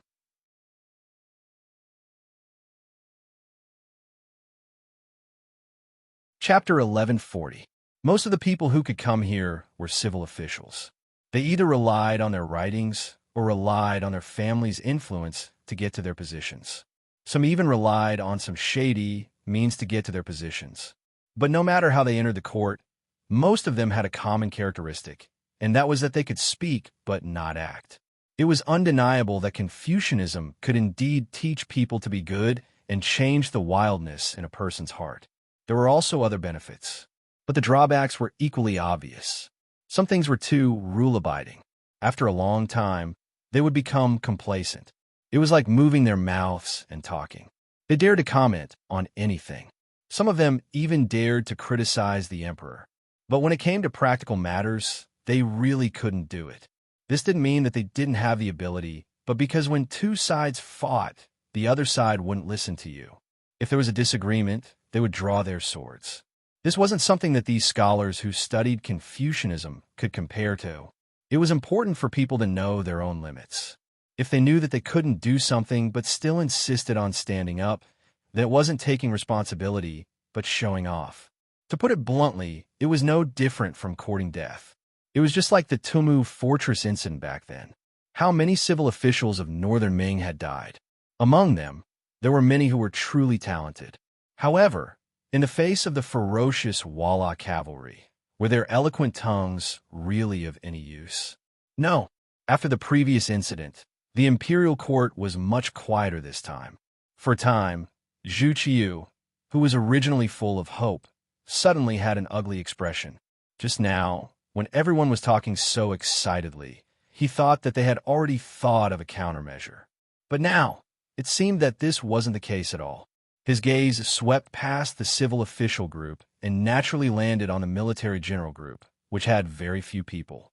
When it came to specific matters, especially when it came to leading troops to war, it still depended on the generals. But what made Zhu Qiu a little disappointed was that even these generals who practiced martial arts didn't take the initiative to stand up at this moment. Instead, they all lowered their heads and pondered about something, as if there was something valuable under their feet that was worth attracting. The Great Ming Dynasty had a long history of valuing literature and despising the military. It wasn't something that could be changed overnight. Although, because of the changes in the political situation, the status of the generals had increased, but there was still a big gap between the two sides. Let's use a simple example. What is the most important thing in a war? Some people might talk about the morale of the soldiers. Some would talk about the bravery of the generals. Some would talk about whether this was a battle of justice. And some would talk about the right time, the right place, the right people, and so on. But the real key was logistics. In other words, it referred to the supply of food, fodder, and weapons. Think about it. If an army that was capable of fighting did not have food to eat and only had wooden sticks in their hands, how could they fight the enemy? How could they use their teeth to bite the enemy? Tear it apart with your bare hands? Thus, there was a saying that war was a war for money. It just so happened that the logistics of the army were decided by the civil officials. This was equivalent to having one's Achilles heel pressed down. Even if one wanted to fight alone, one couldn't. How could one win a battle in such a situation? Just like the 70,000 Liaodong cavalry. Why did they develop so quickly? Why were they so elite that even the 5-star army in Origin City was afraid of them? It was nothing more than that they had enough autonomy. They could harvest grain and grass on the grassland like the Mongolian cavalry. They could snatch good things when they saw them, which made them stronger and stronger. It was impossible to send troops to Liaodong without any taboos. It could be imagined that no matter who led the troops, the logistics would be fought over. This involved a lot of benefits. Whoever had the advantage would get countless benefits from it. Once the war was won, these people would not only get the benefits, but they would also get the credit. If they were defeated, it would have nothing to do with them. The responsibility would all fall on the generals who led the troops. With this comparison, it was no wonder that the generals were not willing to stand up and take the responsibility that originally belonged to them. Not to mention, the opponent of this battle was Bugnam of Gojoseon. This person had the title of the god of war. How could he be so easy to deal with? The generals were all silent. Zhu Qiu was a little angry. Before he could say anything, the civil officials at the side had already launched an attack. Perhaps they also felt that the contrast between just now and now was too big. They were afraid that the emperor would vent his anger on them. Therefore, they were ruthless and as unpleasant as they could be. What's wrong? Aren't you generals? Your duty is to go to the battlefield and kill the enemy. Even if you die on the battlefield, you won't hesitate. This is your destiny. That's right. Isn't it your duty to send troops to war? Why are you afraid of death now? None of you dare to accept the challenge. It's really disappointing. No wonder Bugnam of Gojosian is so arrogant. It's all because of you useless people. You useless things. You really don't know what to do. You really make people look down on you. Yes, it's too disappointing. The imperial court spent so much money to feed you. The criticism came one after another. It was as if they couldn't show their righteousness if they didn't step on them. In just a short while, the generals' faces were as red as a monkey's buttocks. Some of the more thin-skinned ones wanted to find a hole to hide in. This was really like the saying, those who enjoy the show are not afraid of things getting out of hand. Faced with the criticism of the entire civil officials, a general called Li Tong finally couldn't take it anymore. As a second-grade general in the imperial court, he naturally had his own personal pride. Especially now that the status of a general was rising step by step, he was very optimistic about the future. More than once, he had told the other generals in private that spring was coming for the generals. But now, before he could achieve his goal, he was being slandered in such a way. He was really angry. When he saw that the other generals and colleagues were all evasive and didn't even dare to fart in front of the civil officials, he angrily stepped forward and said, "Your Majesty, this subject is willing to lead the army, but I have a request." Finally, someone was willing to take the initiative to step forward. Naturally, Zhu Qiyu was overjoyed. When he looked at the person, even his gaze became much friendlier. "Oh, General Li, I don't know what requests you have. Why don't you tell me? I hope that the matter of the provisions will be managed by the officials I've chosen." In this way, Li Tong boldly made his request. Just as he was about to continue speaking, he didn't expect that the civil officials had already exploded. How is this possible? This is against the rules. Then, won't everything be decided by you generals? Once you have disloyal thoughts, how can you control it? Absolutely not. If something really happens, it will be a big matter. It will be much more dangerous than the matter in Liaodong. Yes, we absolutely can agree. The discussion rose again, followed by a group attack. Li Tong, who wasn't good with words, was instantly drowned in a sea of verbal attacks. This time, not only would the civil officials not agree, but even Emperor Zhu Qiyu wouldn't agree. As an emperor, as a monarch, how could he control his army? Wasn't it shown by eating, drinking, and defecating? If he gave the generals too much power, who knew if it would spur some people's ambitions and cause them to do something unfavorable to him? If that was the case, then he would suffer a great loss. No emperor would agree to such a dangerous matter, let alone Zhu Qiyu, who had forcefully taken the throne. Perhaps it was because he didn't take the right path when he took the throne, so he was very afraid that someone would threaten him. It was even more impossible for him to agree to Li Tong's request. Shaking his head, Zhu Qiyu said with an unquestionable tone, "General Li, you've heard everyone's reaction. We absolutely can agree to this matter." Zhu Qiyu's words set the tone for the matter. Li Tong knew that it was useless to say more. However, since he had already stepped out, it was impossible for him to retreat. He could only cup his hands and say, "Since it's like this, everything will be decided by your Majesty. This subject will only be responsible for leading the troops to fight." Li Tong was forced to accept the challenge. In a situation where no other general stepped out, Zhu Qiyu finally appointed him as the general leading the troops. He took 200,000 soldiers, 50,000 of which were veterans and 150,000 of which were new recruits. He ordered them to prepare within 7 days and send troops to support Liaodong. As if to ease Li Tong's heart, Zhu Qiyu especially said during the court meeting that no matter who was in charge of logistics and provisions, they couldn't make things difficult for General Li and had to do their best to cooperate. The officials naturally agreed, but no one knew what would happen. Su Yozhin, the crown prince's junior tutor, grand scholar, and minister of justice, didn't say anything from beginning to end. He just watched coldly from the sidelines and sneered in his heart. Before the troops had even been sent out, General Li Tong had already attracted the dissatisfaction of the civil officials. Li Tong could even imagine that it would be strange if he wasn't targeted. If he didn't do this, how could the civil officials vent their anger of being accused of not trusting him? It seemed that the result of this battle had already been decided. Sigh, could it be that the Great Ming's luck was really coming to an end? The Hu estate. Minister of Rights, Hu Xiao. Although he still had the title of minister, he hadn't been to court for a while. This was because the relationship between Baiming and Bugnam of Gojoseon had changed greatly.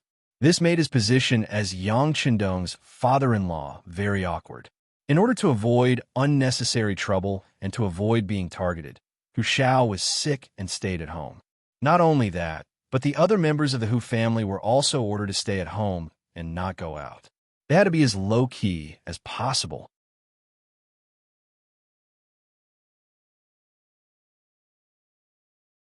Chapter 1141. Although he had not left his room, he was still able to receive news of what had happened in the imperial court. Hu Xiao had been the Minister of Rights for many years, and his students were spread all over the world. He naturally had many sources of information. It was precisely because he knew what had happened in the imperial court that Hu Xiao, who was with his son in his study, fell into deep thought. Hu Zhongning also knew what had happened in the imperial court, and he was much more nervous than his father. Father, the emperor is about to move against Qindong. Will we be implicated? How about I go find a 5-star army in the city? There's no need for that. It's not time yet. Hu Xiao slowly opened his eyes, a faint smile on his lips. It was clear that everything was under his control. Son, don't think that we'll be in danger if we really start fighting. It's said that even when 2 armies fight, they don't kill the envoys. But father, seeing that Hu Zhongning was about to say something, Hu Xiao waved his hand and said, "Relax. Since Zhu Qiyu was able to become emperor, he's not so foolish.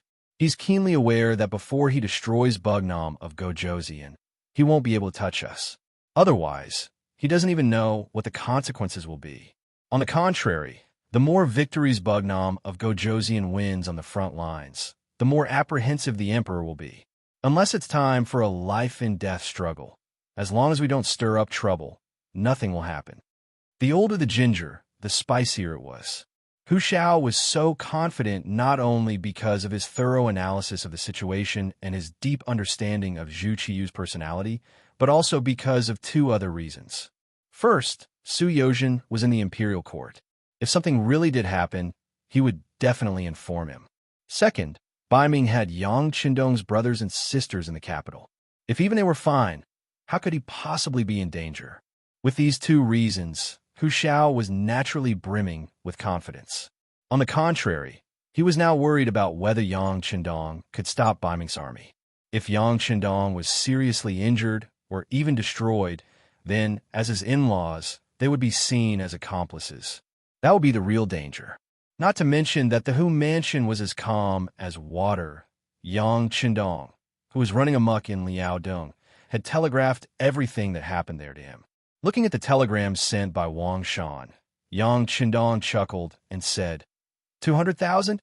Aren't they looking down on our 5-star army too much? After a brief evaluation, Yang Qindong put it aside.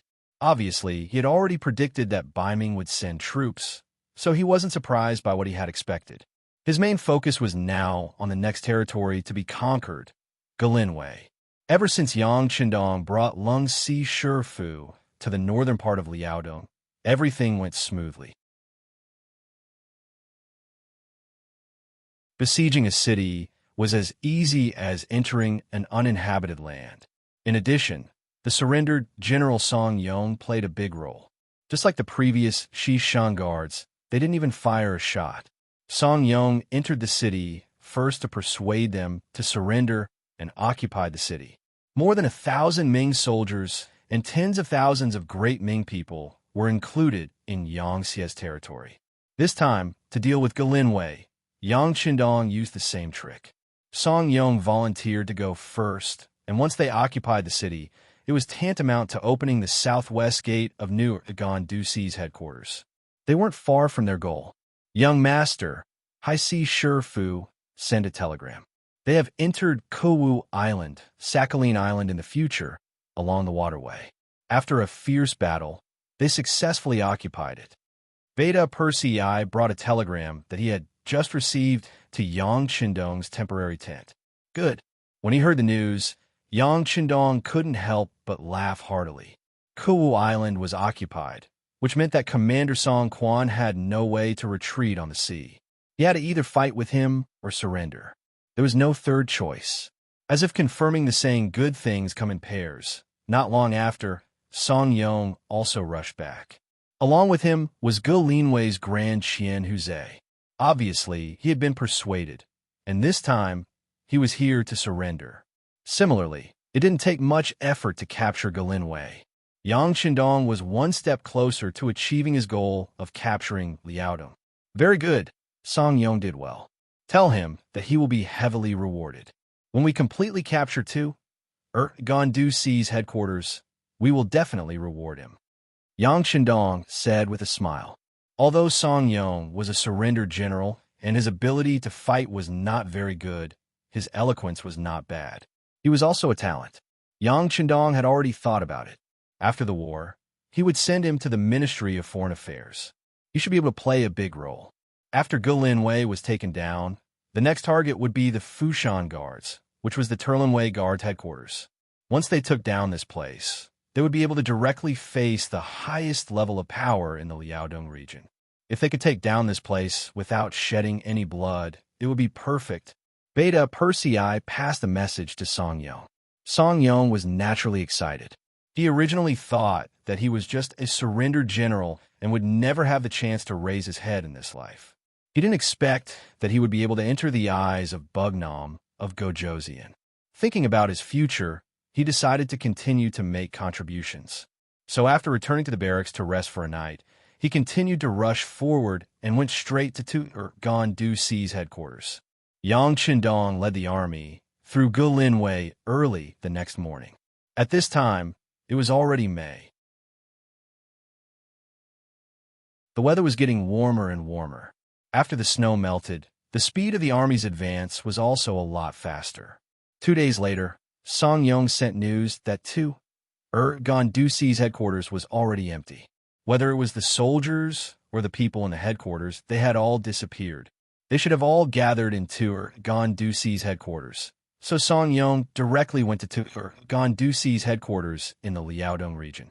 Another 5 days passed. When Yang Qindong led the army to Gandusi's headquarters, bad news came. The cavalry scouts reported that Song Yong's head was hung on the city wall of Gandusi's headquarters. As soon as the news reached Yang Qindong's ears, he was shocked and furious. Although Song Yong was a surrendered general, he was now representing the 5-star army. As the saying goes, envoys should not be killed in a war. Song Yong was killed just like that. This was clearly a slap to the 5-star army's face. It was a slap to the Bugnam of Gojoseon's face. Young Master, Song Yong can't die just like that. This is clearly looking down on our 5-star army. Let's fight. Beta Persei's eyes were shining as he spoke. Along the way, he originally thought that there would be a big battle to fight. This was the time to show off his skills. He didn't expect things to go so smoothly. Originally, he thought that Gandusi would surrender. Although he would be happy, he didn't go to the battlefield after all.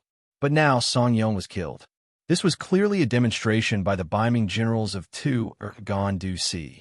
If he didn't kill this trend, who would take the 5-star army seriously in the future? Yang Qindong didn't answer immediately. Although Song Yong's death made him very angry, he couldn't solve the problem by being impulsive.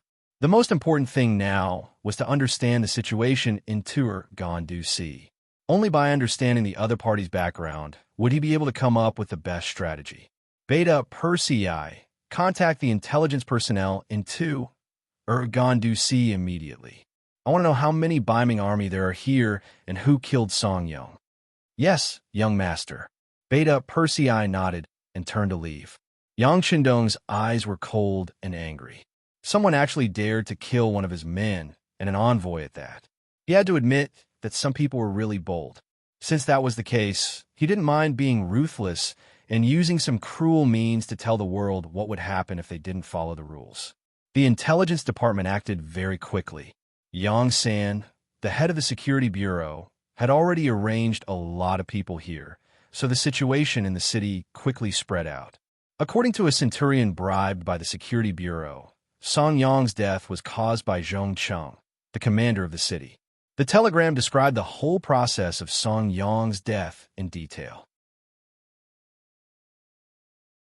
Originally, as an envoy, Song Yang could have left the city safely if he failed to persuade them to surrender. As the commander, Song Quan also had the same idea. Although he didn't like his own family and thought that they had no backbone, he would still abide by the rules of war between two armies. Things went bad because of Zhong Cheng. He didn't know where he found out that Song Yang had 100,000 taels of silver on him. This was originally given to him by Yang Qindong.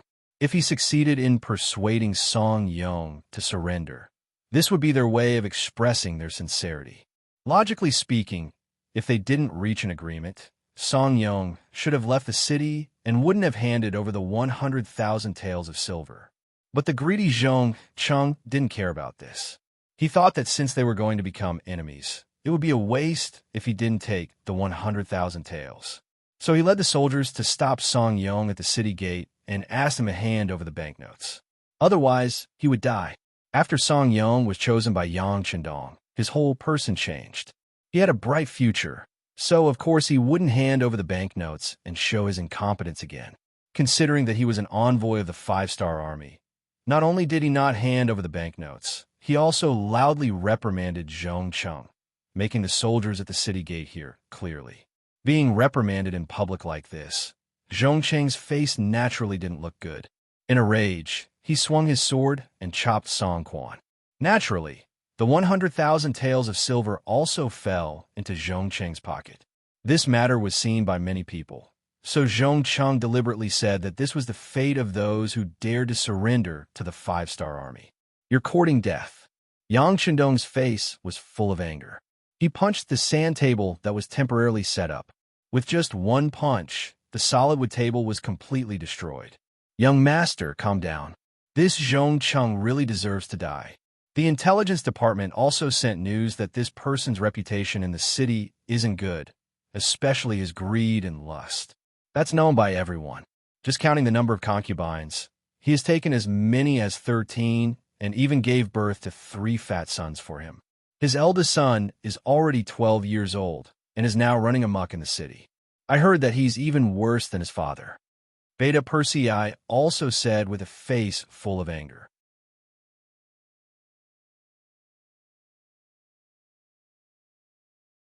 Chapter 1142. They're all in cahoots, Yang Qindong said angrily. Young master, the Zhong family is one of the biggest merchants in the Baiming capital. They've taken quite a lot of goods from our commerce department and earned quite a bit of money. Do you want to deal with his family? We'll let them know the consequences of not following the rules of the 5-star army, Beta Persei said when he saw that the young master's anger had yet to dissipate. People always said that one shouldn't bring trouble to one's family. Yang Qindong naturally wouldn't casually bring trouble to Zhong Cheng's family. But since his 12-year-old son was a bad person, it was normal to get rid of him according to the rules. As for the Zhong family, sorry, but they'll be removed from the list of merchants in the future. I'll take note of this. After we take down Terran City, we'll still have to hold a trial. At that time, we'll let the people decide. If Zhong Cheng really didn't teach his son well, it's better to get rid of him as soon as possible. Yang Qindong didn't say it explicitly, but he didn't object. This was enough to explain everything. Dealing with Zhong Cheng would have to wait until they took down Terran City. The most important thing now was how to take down the city. According to the intelligence department, in order to prepare for the arrival of the 5-star army, the commander had gathered some of the nearby guards in Terran City. In addition to the original soldiers in the city, the Baiming army now had close to 100,000 people. It was truly a powerful force. On the other hand, Yang Shandong only had 8,000 elite soldiers from the 4th Infantry Division, 20,000 North Korean C-rank soldiers, and the Northern Ming Guards who had come all the way to Long, which added up to about 10,000. Altogether, there were no more than 40,000 people. 40,000 against 100,000, and it was the main attack. This was basically impossible in the eyes of others, but in Yang Shandong's eyes, it was a completely different matter. The reason why he brought the 4th Division and not the other cavalry troops was to attack the city. Now, it seemed that he had to use it. Inform the commander to prepare to attack the city. Inform the other troops to prepare to assist in the attack. Inform the 4th Division of the Sea to be on standby and prepare to bombard Terran City. Yang Shandong gave out orders one after another. Since they didn't have enough troops and the enemy still wanted to defend, it was impossible to solve the problem peacefully. They might as well use the most powerful firearms. Even though it would inevitably cause some unnecessary casualties, it was better than losing their own men and losing their own soldiers. Ling Dechong was very excited when he received the order. Ever since he entered the Liaodong region, he had been looking for a chance to show off his skills.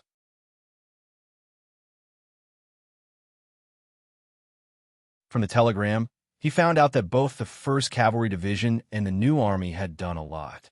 Only his 4th Division hadn't done anything. All they did was follow the 6th Young Master and take over some of the cities that Song Yong had occupied. This made him feel very unbalanced. To be able to follow the 6th Young Master, it was the perfect opportunity to show off his skills. Now that he didn't do anything, it would be a lie to say that he didn't feel wronged at all. Even in his dreams, he wanted to show off the strength of the 4th Division. He originally thought that Song Yong had gone to Terran City and that he wouldn't have a chance. Now, the Liaodong army dared to kill Song Yong, who was in the middle of a peace negotiation. This angered the 6th Young Master. Now, it was time for them to show off. Gather the entire division and prepare for battle. Tell the 4 regimental commanders to report to me. After Ling Dechong finished speaking, he laughed heartily and went to the sand table to plan the attack. Within Terran City, Commanding Officer Song Quan sat in the main hall with a dignified expression. Beside him sat Commander Zhong Chung and Commander Qianshi Yiligong. Commanding Officer Song Quan was a Grade 2 general. To be able to reach this position, Song Quan was quite capable. Furthermore, from the fact that he hadn't moved from his position for 7 years, it could be seen that he was a smooth and slick person. The Great Ming Dynasty valued the civil and despised the military. This was especially so for the generals who held great power. It was very easy for the emperor to be suspicious of them.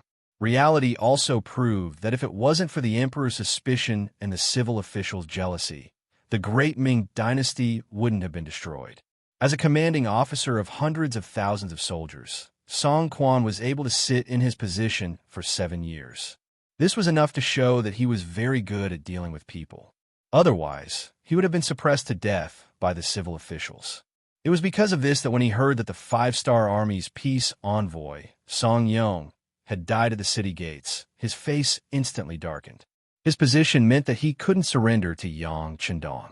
Unless there was an order from the Baiming Emperor, if he really did so, none of his family members in the Baiming capital would be able to survive. However, he didn't make this decision of his own accord.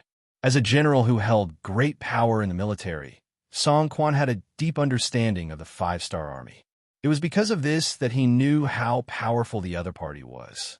This kind of enemy wasn't someone he could fight against. He couldn't surrender, and he couldn't win. Song Quan was prepared to sacrifice himself for a righteous cause to protect his family in the capital. Therefore, in the face of Song Yong's words, all he could do was to drive the other party away and wait for Yang Shandong to fight. When the time was right, he would commit suicide. With his own life, he could exchange the safety of his whole family, or he could also protect the safety of the people in the city. But he didn't expect Zhong Chung to be so daring as to force Song Yong to kill out of greed. This would create a situation where only one side would be able to survive. When the time came, even if he died, the civilians in the city wouldn't have it easy either. Did this Zhong Chung not have a brain? Did he not know that once the five-star army took Terran City, all the money he had would be nothing more than a wedding dress for the enemy? What was the use of money that couldn't be taken, and even if it was taken, it was useless? But it was too late to say anything now. Song Yong was already dead, and the dead couldn't be brought back to life. What they had to do now was to solve the current problem and save as many people as possible with the least amount of casualties. Looking at Zhong Cheng with a murderous gaze, Song Quan said, "General Zhong, Song Yong is already dead. The five-star army will be attacking the city soon. Why don't you take the lead?" "Why should I?" Zhong Qing's expression turned ugly. From the moment Song Yong died, he knew that things were going to go south. He didn't think that someone would risk his life for money. If he had known, he wouldn't have done such a thing even if he was beaten to death. But since he was already dead, there was no point in thinking about it. Thinking about the 100,000 soldiers in the city and the less than 50,000 five-star army outside the city, he regained his courage. But now the commander was asking him to fight the five-star army. Wasn't that the same as asking him to die? He wasn't stupid enough to agree to it. Everyone knew that it was easy to gain merits by being the vanguard, but it was also very dangerous. Perhaps if it was another ambitious general, he would fight for this position. But as a member of the Zhong clan in the capital, he had an incomparable background. He came to the Liaodong region just to gain experience. He didn't need such a great merit. Only then did he refuse without even thinking about it. Sitting on the right was the commander, Yi Gong. He was a handsome middle-aged man in his early 30s.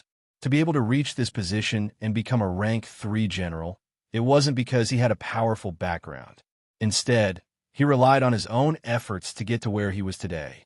It could be said that whether it was in terms of intelligence or bravery, he was one of the top 5 people in the Liaodong region. Yi Gong, who could be called an all-rounder, knew his fate the moment he heard the guard say that Zhong Cheng had killed Song Yong at the city gates. He was so angry that he called Zhong Cheng a stupid pig. Just watch, because this person is likely to bury all of us in the city. Even on the battlefield, killing a general of the five-star army wasn't a big deal. In a battle between 2 armies, who wouldn't die? But killing an unarmed envoy was completely different. That was openly breaking the rules and slapping Bugnam of Gojoseon's face. Who was Bugnam of Gojoseon? He was in existence on par with the Southern and Beiming emperors. In terms of territory, he wasn't much worse. He was just someone with a lower reputation. How could such a person be so easy to provoke? Who was Zhong Cheng? His family had some reputation in the capital, and he had made some money in the past few years. Did he really think that he was invincible and could do whatever he wanted? Did he think that he could kill people without following the rules? From that moment on, Yi Gong had sentenced Zhong Cheng to death. And now, Zhong Cheng was openly disobeying the commander's orders. Yi Gong didn't know what to say about this person. It seemed that the word stupid wasn't enough to describe him. Sure enough, as soon as Zhong Cheng refused, Song Quan flew into a rage. "General Zhong, do you think I'm negotiating with you? Let me tell you, this is a military order. If you don't obey, you will be punished according to military law." The so-called punishment according to military law was beheading. Zhong Cheng, who felt that things were not going well, pointed at Song Quan and said, "Commander, you can't do this. Over the years, our Zhong family has given you a lot of money. Shut up. If you dare to mess around, you will be slapped 30 times, Song Quan said angrily. That's right. Over the years, he had been able to secure his position because he had given a lot of money to the higher-ups. He had no choice but to do so. If he hadn't done so, he would have been schemed against by others. Among them, the Zhong family had paid a lot of money. If it was in the past, even if it was because of this, he would not do anything to Zhong Cheng. But now, seeing that Tren City was about to fall and he was about to die, how could he still be threatened by Zhong Cheng?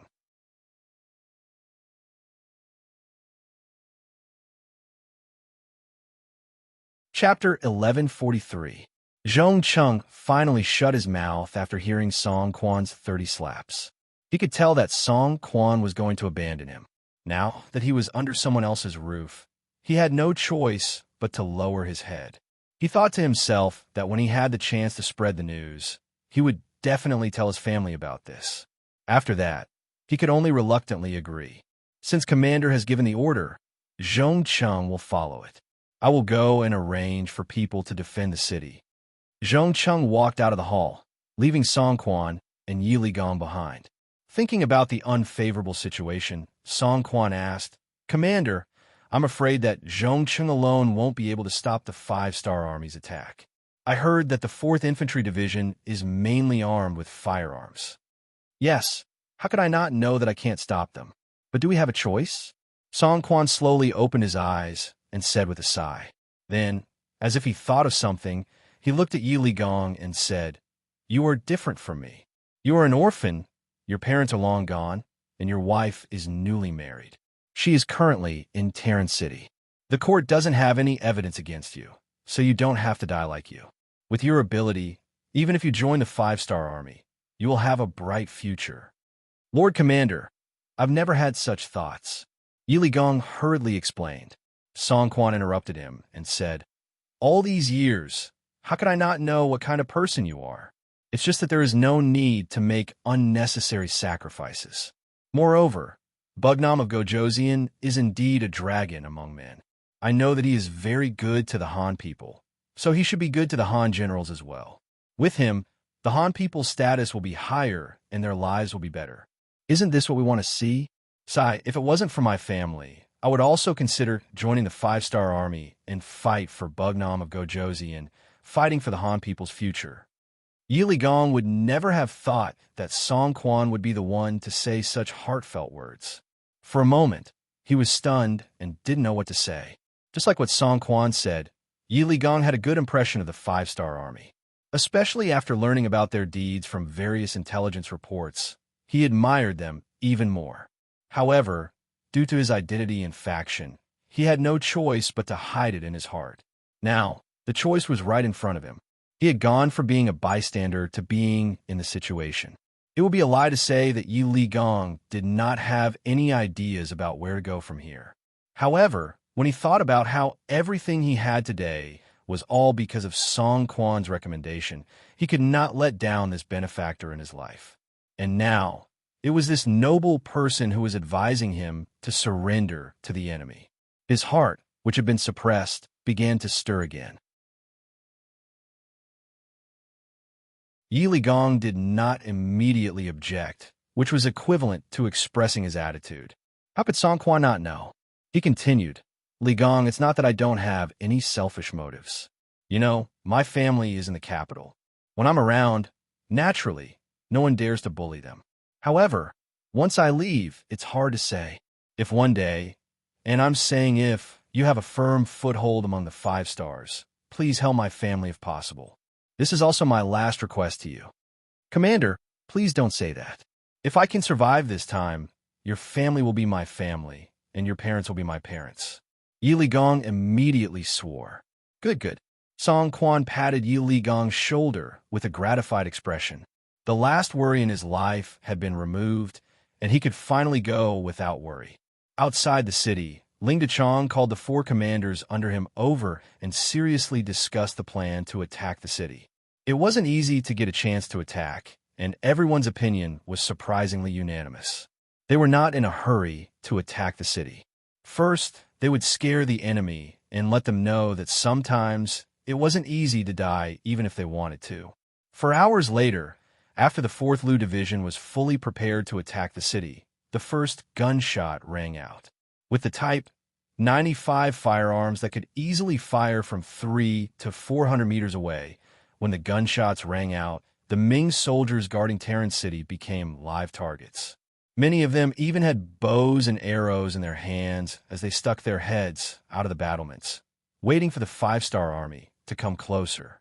Bullets flew over and accurately hit their bodies. This was simply an unfair and unequal battle. One side could attack as they pleased, while the other side could only passively take a beating. They couldn't even see the appearance of their opponents clearly, but hundreds of Biming soldiers were hit. Some died on the spot, while others were injured by gunshots and fell to the ground screaming in pain. If they died, then so be it, everything would be over.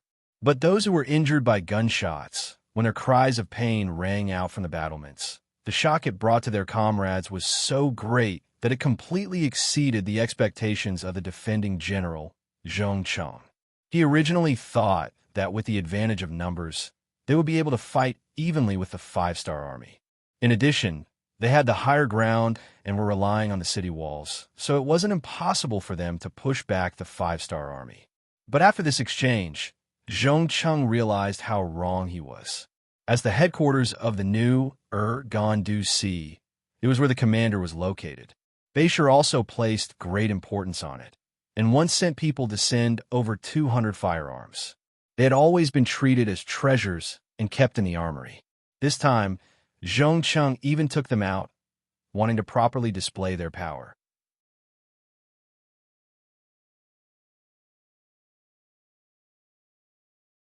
He knew that if he wanted to obtain the greatest victory with the smallest price, he couldn't rush it. In any case, he had brought a lot of bullets with him this time, so he treated it as giving the soldiers a chance to shoot. They didn't charge, and bullets continued to fly. For hours later, the sky turned dark, and everything became quiet. More and more injured soldiers were carried down from the city walls. Cries of pain and anguish could be heard everywhere. When the beaming soldiers who hadn't entered the battlefield heard this, their faces turned pale and their expressions changed greatly. Facing an enemy who could easily kill you from a distance without even facing you head-on, they didn't have much of a chance of winning. They all thought in their hearts, if it were them, how much confidence would they have in winning? The commanding general, Zhong Cheng, also had a dejected look on his face. He originally thought that with his advantages, he would be able to fight on par with the five-star army. If things went well, he would be able to defeat them. That would be an outstanding military achievement. Who would have thought that the result would be like this? After fighting for 4 hours, they couldn't even touch the corner of their opponent's clothes. He only got the result of more than 300 soldiers being killed and more than 1,000 injured. Of course, what was worse was that the morale of the soldiers had been greatly damaged. If this continued tomorrow, he really didn't dare to imagine how the army would be able to continue fighting if they didn't have any combat power. General Zhong, the commander has ordered you to come to his residence to discuss military matters. One of Song Quan's soldiers came in front of Zhong Cheng. Understand. Zhong Cheng nodded expressionlessly. Lead the way. In fact, Zhong Cheng was prepared to go to Song Quan even without him coming to find him. There was no way to fight a war like this, and there was no way to win it. He wanted to resign from his position as the general of the city defense. The commander's residence was brightly lit at this moment. When Zhong Cheng arrived, he saw a busy scene. He saw many people walking in and out, and they were carrying all kinds of things in their hands. It felt like they were moving house. Zhong Cheng, who didn't understand what was going on, strode into the main hall and saw Song Quan and the commander, Yi Li Gong, sitting there.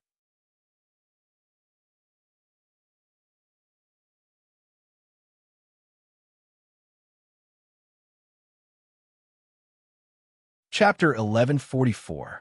Commander, what are the people outside busy with? Zhong Cheng asked in confusion after entering the hall. General Zhong, don't ask so many questions.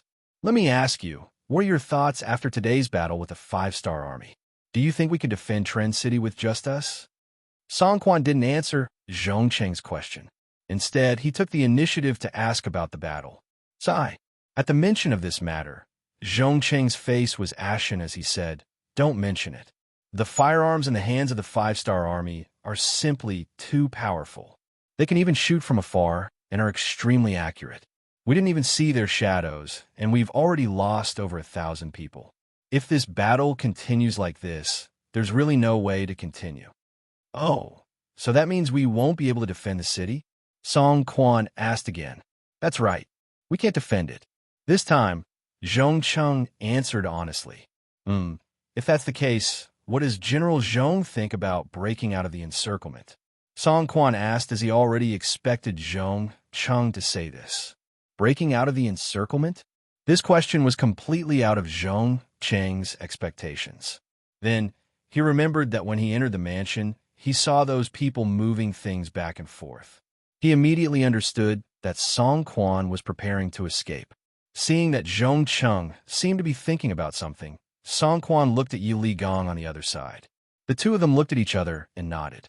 Song Quan said to Zhong Cheng again, "That's right, we should break out of the encirclement. You know the situation this afternoon. The five-star army has very powerful firearms. It's not something we can stop. If we don't break out of the encirclement early, once they attack with this method, I'm afraid we won't even have a chance." "Yes, Commander, you're right. But isn't it too rushed to break out of the encirclement tonight?" After seeing the power of the five-star army, Zhong Cheng agreed with this decision. However, he still felt that breaking out of the encirclement now was too rushed. He didn't even have the slightest bit of preparation. It's not rushed. Who can guarantee that the five-star army won't attack the city tomorrow? If that's the case, I'm afraid we won't even have a chance to break through. Seeing that Zhong Cheng didn't immediately object, Song Quan continued to persuade him. The five-star army was indeed powerful. No one knew what kind of attack they would launch tomorrow. In the end, Zhong Cheng nodded and agreed. "Let's break through the encirclement then. I just don't know what kind of plan the commander has." "Hee. I've already discussed this matter with Yi Qian. Let's do it like this tonight. In the middle of the night, dark clouds covered the moonlight and the sky was completely dark. Looking at Talon City from afar, other than the moving torches on the city walls, which were soldiers patrolling, everything else was pitch black. It gave off a very quiet feeling. However, the atmosphere suddenly changed. The originally quiet city was suddenly filled with rumbling sounds. Then, the west gate was opened, and a large group of people rushed out. They appeared like a whirlwind and rushed towards the river guards. After the west gate was opened, the south gate opened as well. Unlike the other gates, the south gate remained silent after it was opened. Not a single soldier walked out from it. The contrast between the two was very obvious. Outside the south gate, Yang Chendong, who had already changed into a golden cloak, was slowly approaching under the protection of 1,000 Black Knights. Behind the Black Knights were tens of thousands of North Korean soldiers and 10,000 Beiming army soldiers. They arrived at the south gate unhurriedly. Then, they entered as if there was no one around. Just like that, they entered the city through the gate openly. They didn't encounter any obstruction or resistance during the process. In the commander's residence of Talon City, the commander, Song Quan, had already committed suicide in the courtyard. A white cloth was covering his body, and a group of soldiers were kneeling on both sides of him. When Yang Chendong arrived, he saw this scene. "Greetings, Bugnam of Gojoseon." The moment Yang Chendong entered the courtyard, everyone, led by Yi Li Gong, fell to their knees. Sigh, a proper burial. After Beta Persei opened the white cloth and confirmed that the deceased was indeed Song Quan, Yang Chendong sighed emotionally. "Thank you, Bugnam of Gojoseon." With Yi Li Gong as the leader, everyone kowtowed once again. Song Quan died just like that. Perhaps he knew that if he didn't die, his family in Beiming wouldn't be safe, so he sacrificed himself in exchange for everyone's lives. Yi Li Gong knew the whole plan. He really wanted to prevent his benefactor from dying, but he also knew that it was useless. Song Quan's survival meant that his family in Beiming had to die. There was no other choice but to sacrifice one person in exchange for everyone's lives. And before Song Quan died, he still did a lot of things. He really needed Yi Li Gong to take care of his family in the future, so he first arranged for Zhong Cheng, who was a thorn in his side, to leave the city. Then, he handed over all the military and political power to Yi Li Gong, and then died peacefully. After Yi Li Gong learned of the plan, he secretly sent someone to contact Yang Chendong. This was how the five-star army safely entered the city and took over everything. "You're Yi Li Gong. Let's talk inside." Yang Chendong already knew everything that had happened. He couldn't do anything about Song Quan's choice, but he also admired him. He was full of curiosity about Yi Li Gong. What kind of person could make Song Quan sacrifice himself to protect him? Could he really guarantee that Yi Li Gong would fulfill his promise after his death? In the main hall of the commander's residence, Peng Yu, Bat Daojiang, and the others, who had transformed in a long way, carefully inspected the place. After confirming that there were no problems, Yang Chendong stepped into the hall, followed by Yi Ligong, the commander-in-chief. Yang Chendong sat down on a main seat, while Yi Ligong stood with his hands by his side. The two of them sized each other up. In the entire Liaodong region, Yi Ligong was an extremely famous existence. He was different from Tong Long. Although he was extremely courageous, he had relied on the help of his family to get to where he was today. Yi Ligong had relied entirely on himself. He had relied on his ability to wield both the pen and the sword to reach the position of commander-in-chief. For this reason, when the Liaodong cavalry was established, Fang Dingshan had personally appointed him as his deputy, but Song Quan had stopped him in the end. How could such a person not attract Yang Chendong's attention? Originally, he had wanted to see his ability in the Battle of Terran City, but he hadn't expected that the other party would surrender without even putting up a basic resistance. Of course, it was a good thing that he could take the initiative to surrender to him. Subduing the enemy without a fight, this was the highest level of victory in battle. And the person behind all of this was Yi Ligong, so Yang Chendong was naturally very interested in him. Bugnam of Gojoseon, the surrendered general, has a request. While Yang Chendong was sizing up the other party, Yi Ligong had already knelt down on the ground again. "How dare you?" Beta Persei shouted from the side. "You're just a surrendered general. What right do you have to make a request?" Yes, the surrendered general knows that he's not qualified, but I hope that Bugnam of Gojoseon will agree to this request. Thump, thump, thump. His forehead hit the ground 3 times in a row, and soon blood flowed from his forehead. It was obvious that he had used a lot of strength. "Let's hear it." Yang Chendong stretched out his hand to stop Beta Persei's next action and looked at Yi Ligong, who was kneeling on the ground, with interest. Now that he had a chance to speak, Yi Ligong said, "Bugnam of Gojoseon, Commander Song committed suicide to save the people of Terran City from the flames of war. If there's a chance one day, please clear his name. Thank you." When he sent a secret envoy to Yang Chendong to beg for surrender, he had said not to make things difficult for the people of Terran City. At that time, Yang Chendong had also agreed. However, he didn't say anything about clearing Song Quan's name. Now that Yi Ligong had suddenly brought it up, even Yang Chendong frowned slightly after hearing it.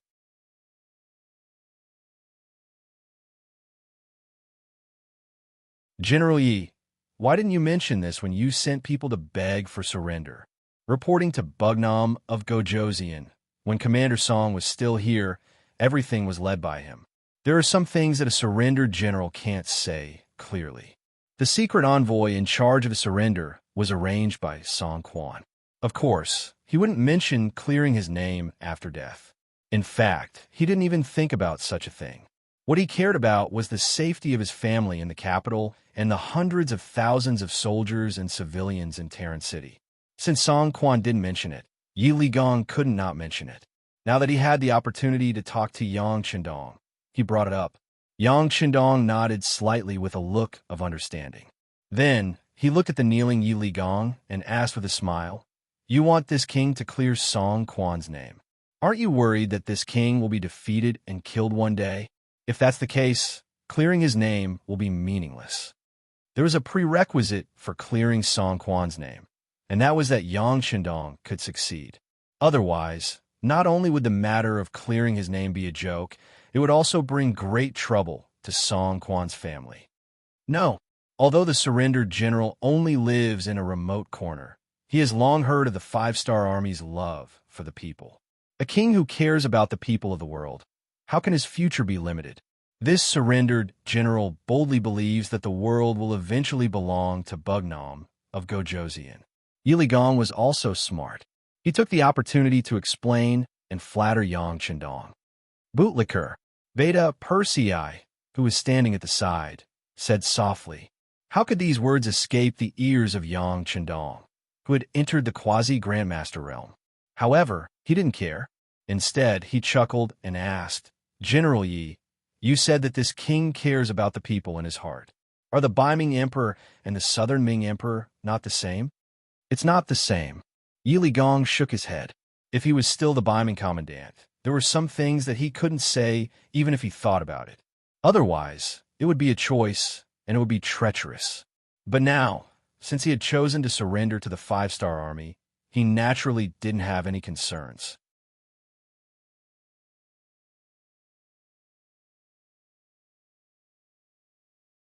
Chapter 1145. The emperor of the Great Ming Dynasty talks about the safety of the people, but in reality, it is only for the stability of the regime. In their eyes, the officials and the major clans of the world are seeking benefits, finding a balance between them and consolidating the regime. Bugnam of Gojoseon is indeed different. Because of your appearance, the status of the Han people in the world has been raised by more than one level. This can be seen from yesterday, when you only besieged the city and did not immediately attack. Based on this point, the surrendered general believes that you are a sincere ruler. After Yi Ligong finished speaking, he once again knelt on the ground, as if he had said all that he should say and would let Yang Qindong deal with him. The words just now were indeed the words of Yi Ligong's trusted aide. But how could it not be a representation? Presumably, in the entire Great Ming Dynasty, there should be many generals with such knowledge. When Yang Qindong heard this, he was naturally gratified. At least there was someone who understood what he did. Good. I have to say, General Yi, your words really made me happy. Since that is the case, I will agree to your request. Once this prince has enough ability, I will definitely clear General Song Quan's name.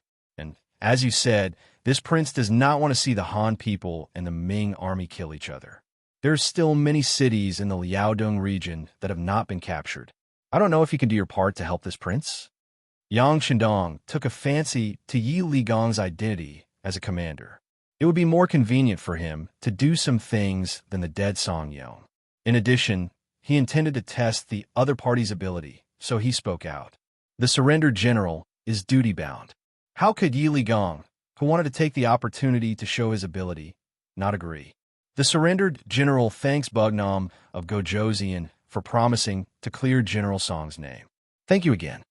Thump, thump, thump. He kowtowed 3 more times, and blood overflowed from his forehead. Just as the two were talking, Lone Wei's voice came from outside the hall. 6th Young Master, Lu 4th Division Commander Ling Daqiang requests an audience. Let him in. Yang Qindong sat up straight with a smile on his face. After a dozen breaths of time, Ling Daqiang entered the hall with a wooden box in his hands. He knelt down in front of Yang Qindong, who was wearing a golden cloak. 6th Young Master, I was able to accomplish my mission.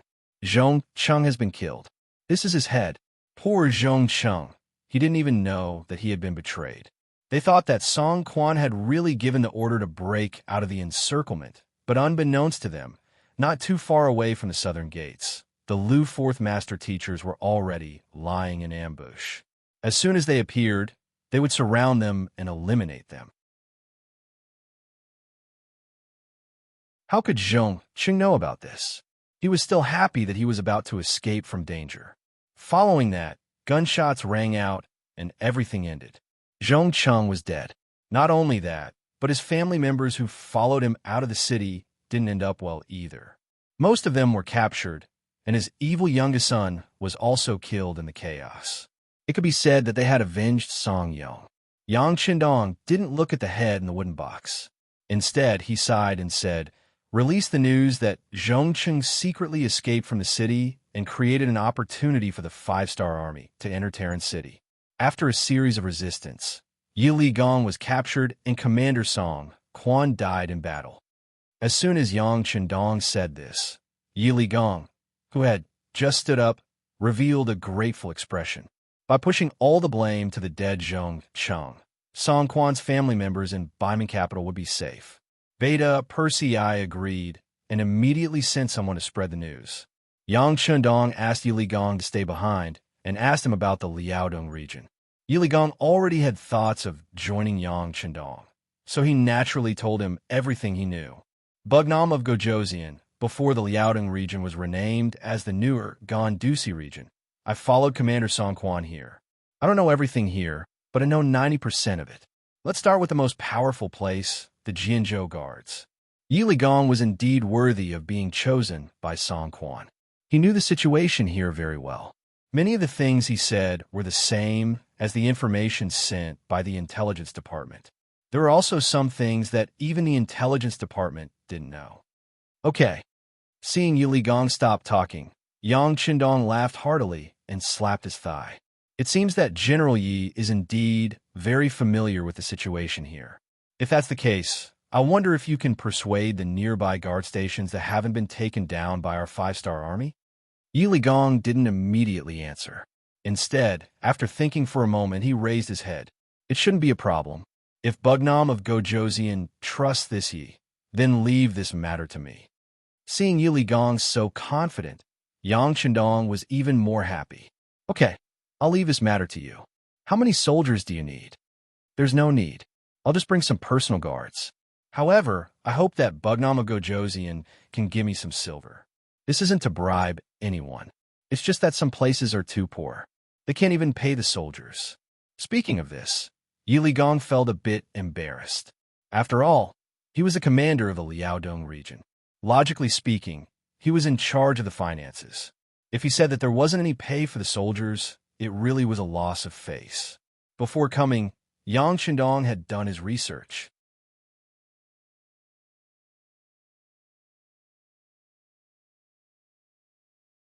The 100,000 soldiers in the Gatling city and the 10,000 surrendered soldiers that Yang Qindong brought along made a total of 130,000 soldiers. Yang Qindong naturally wouldn't be polite with such a force. Then he made a shocking decision. He changed the name of the Liaodong guard post to the 3 eastern provinces and used one of his students as the governor, a person named Lu Ji. Although Lu Ji was Yang Qindong's student, he was actually older than Yang Qindong. But in the spirit of learning without precedence, he was still convinced by Yang Qindong's knowledge, entered the Yang Family Academy, and became an excellent teacher. Because he was very good at management, he was promoted to the position of governor of the 3 eastern provinces. The position of general of the 3 eastern provinces was given to Yi Gong. Not only that, he was allowed to have 100,000 soldiers, 30,000 of which could be cavalry. When the matter was announced, Yi Gong, who didn't cry easily, failed to live up to expectations and shed tears. Then he secretly swore in his heart that a gentleman would die for his friend and follow Yang Qindong for the rest of his life. General Yi, I'll leave you with 1,000,000 taels of silver. In the future, you'll be paid on time every month. However, I'll leave the matters of the army to you. You must seize the opportunity to train. You must train a strong army so that General Song Quan can rest assured in the underworld. Yang Qindong said earnestly to Yi Gong, Bugnam of Gojoseon, don't worry. We will train hard, but if you call, we will come. Yi Gong solemnly promised. After solving the problem of the Liaodong guard post, Yang Qindong brought the 4th Division, 20,000 North Korean soldiers, and 10,000 Baiming surrendered soldiers down south. In just 4 months after leaving the Japanese Empire, Yang Qindong had taken over the Shuangqing Guards and the Saha River Guards as the front line. He was already halfway to his goal of taking over the Liaodong guard post. However, Yang Qindong was very clear that although it seemed like he had taken over half of the territory, it was just a barren land. There weren't many Baiming army there either. The truly powerful ones were the remaining half, which was the Liaodong guard post near the capital of Baiming.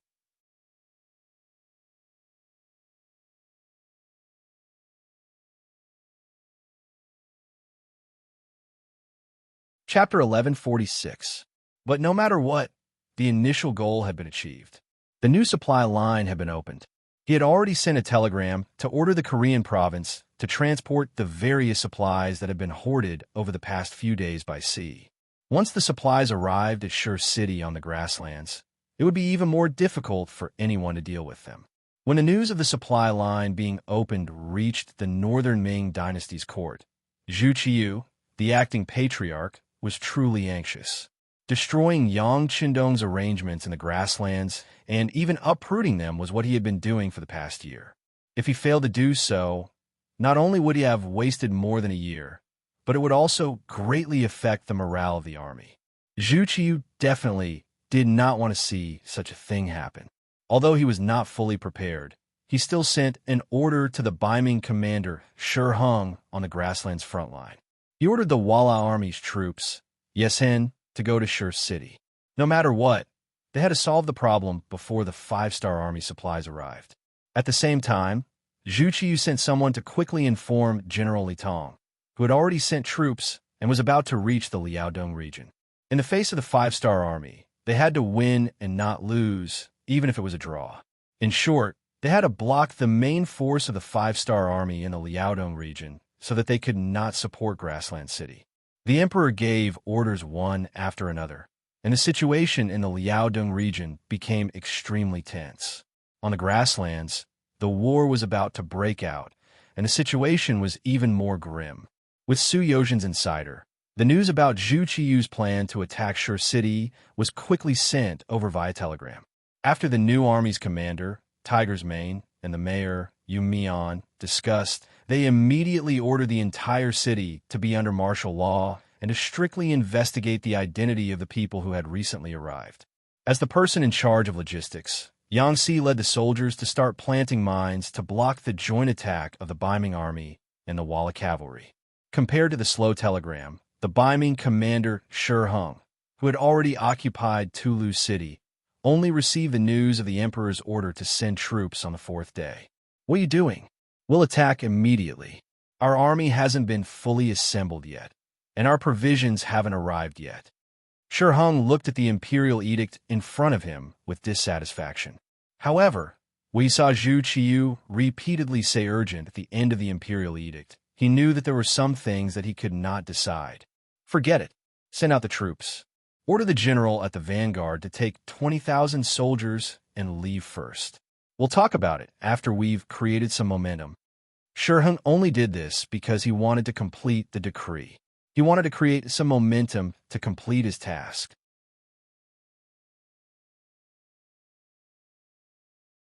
However, what he didn't expect was that not long after the vanguard army left Tala City, they were ambushed by a new army before they even reached the beginning city. In just over half a day, the vanguard army was defeated. More than 10,000 people were killed and captured. In the end, only about 50,000 people managed to escape. After being hit in the head, Shi Heng finally calmed down. He knew that in the face of such a powerful opponent like the five-star army, all kinds of accidents could happen if he was a little careless. Therefore, he suppressed the urge on the imperial edict and nervously contacted Yesen, asking him to send troops to cooperate. At the same time, he called back 70,000 Liaodong cavalry and made preparations to attack the beginning city.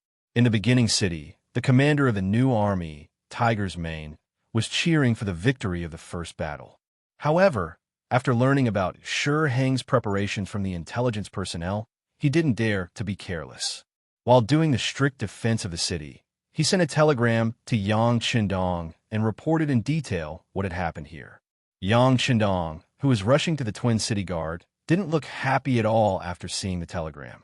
Instead, his eyebrows were knitted together again. "Young master, shouldn't Tiger's Mane be happy after winning the battle?" Beta Persei, who was following beside him, noticed the change in Yang Qindong and asked with some confusion, "Yes, you should be happy after winning the battle.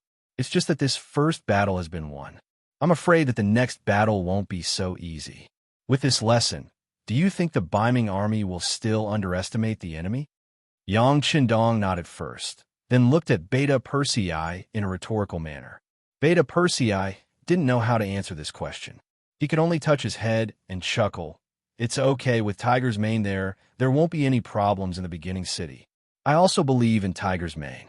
There won't be any problems in the short term, but it's hard to say after a long time. So we have to speed up. We can't continue to wait.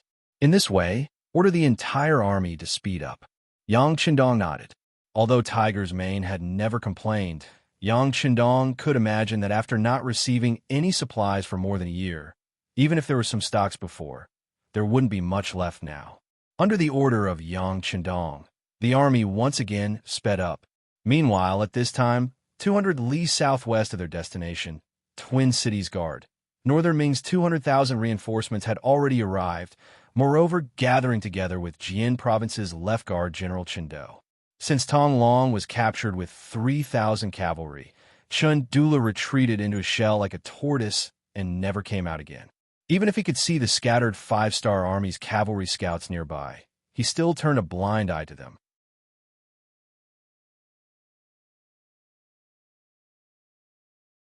It wasn't until he heard that the 200,000 reinforcements sent by the emperor had arrived that he hurriedly left the city and brought some provisions and military supplies out. Speaking of which, Chundula and Li Tong were old acquaintances. Although they weren't very close, they could still be considered old friends. When they met again, there was no need to be polite. Perhaps they also knew that they were now grasshoppers on the same rope, and they couldn't run away from each other. General Chun, the situation isn't good. The five-star army is coming aggressively. I'm afraid it won't be easy to deal with them. After Li Tong greeted Chundula, he entered the temporary tent to discuss the situation in front of him. General Li is right. The five-star army's combat power is strong and not easy to deal with. To be honest, not long ago, my commander knew that Tong Long wasn't convinced, so he rushed out with 3,000 cavalry. And the result? Li Tong, who had been rushing, didn't know what happened to Tong Long, so he asked out of curiosity. Just as the words left his mouth, Li Tong thought of something. Looking at Chun Dula's serious and gloomy expression, he already knew the result, so he could only shake his head. I have to say, the Bugnama Gojosian is really not easy to deal with. That's right, they have the world's strongest cavalry, and, at the same time, they have the world's most powerful firearms. Most importantly, they seem to have endless wealth, and, until now, it's difficult to restrict them with money. When Chandula said this, he could only helplessly shake his head. Anyone who had one of these was already very powerful, not to mention all three. With such an opponent, even if you had a lot of troops, you wouldn't be able to gain any advantages. After hearing this, Li Tong was silent for a while. Then he raised his head and said, General Chin's words don't necessarily have to boost the morale of others and reduce our own morale. Chindula knew that Li Tong had seen the seriousness of the situation. The reason why he said this was because Li Tong was the main general, and he needed to boost his morale.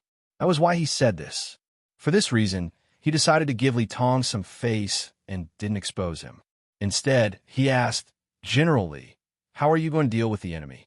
Are you going to use these 200,000 people to attack and take back everything that you've lost? No. Li Tong quickly shook his head. The opponent is a cavalry team, and in terms of speed, we are no match for them. It's better to defend. Besides, the Emperor's intention is very clear. He wants us to guard here and stop Bugnam of Gojosian from assisting the Grasslands beginning city. If we do this well, it will be a great achievement.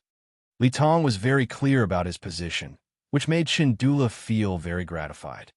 General Li is indeed a talented commander. I deeply agree with this.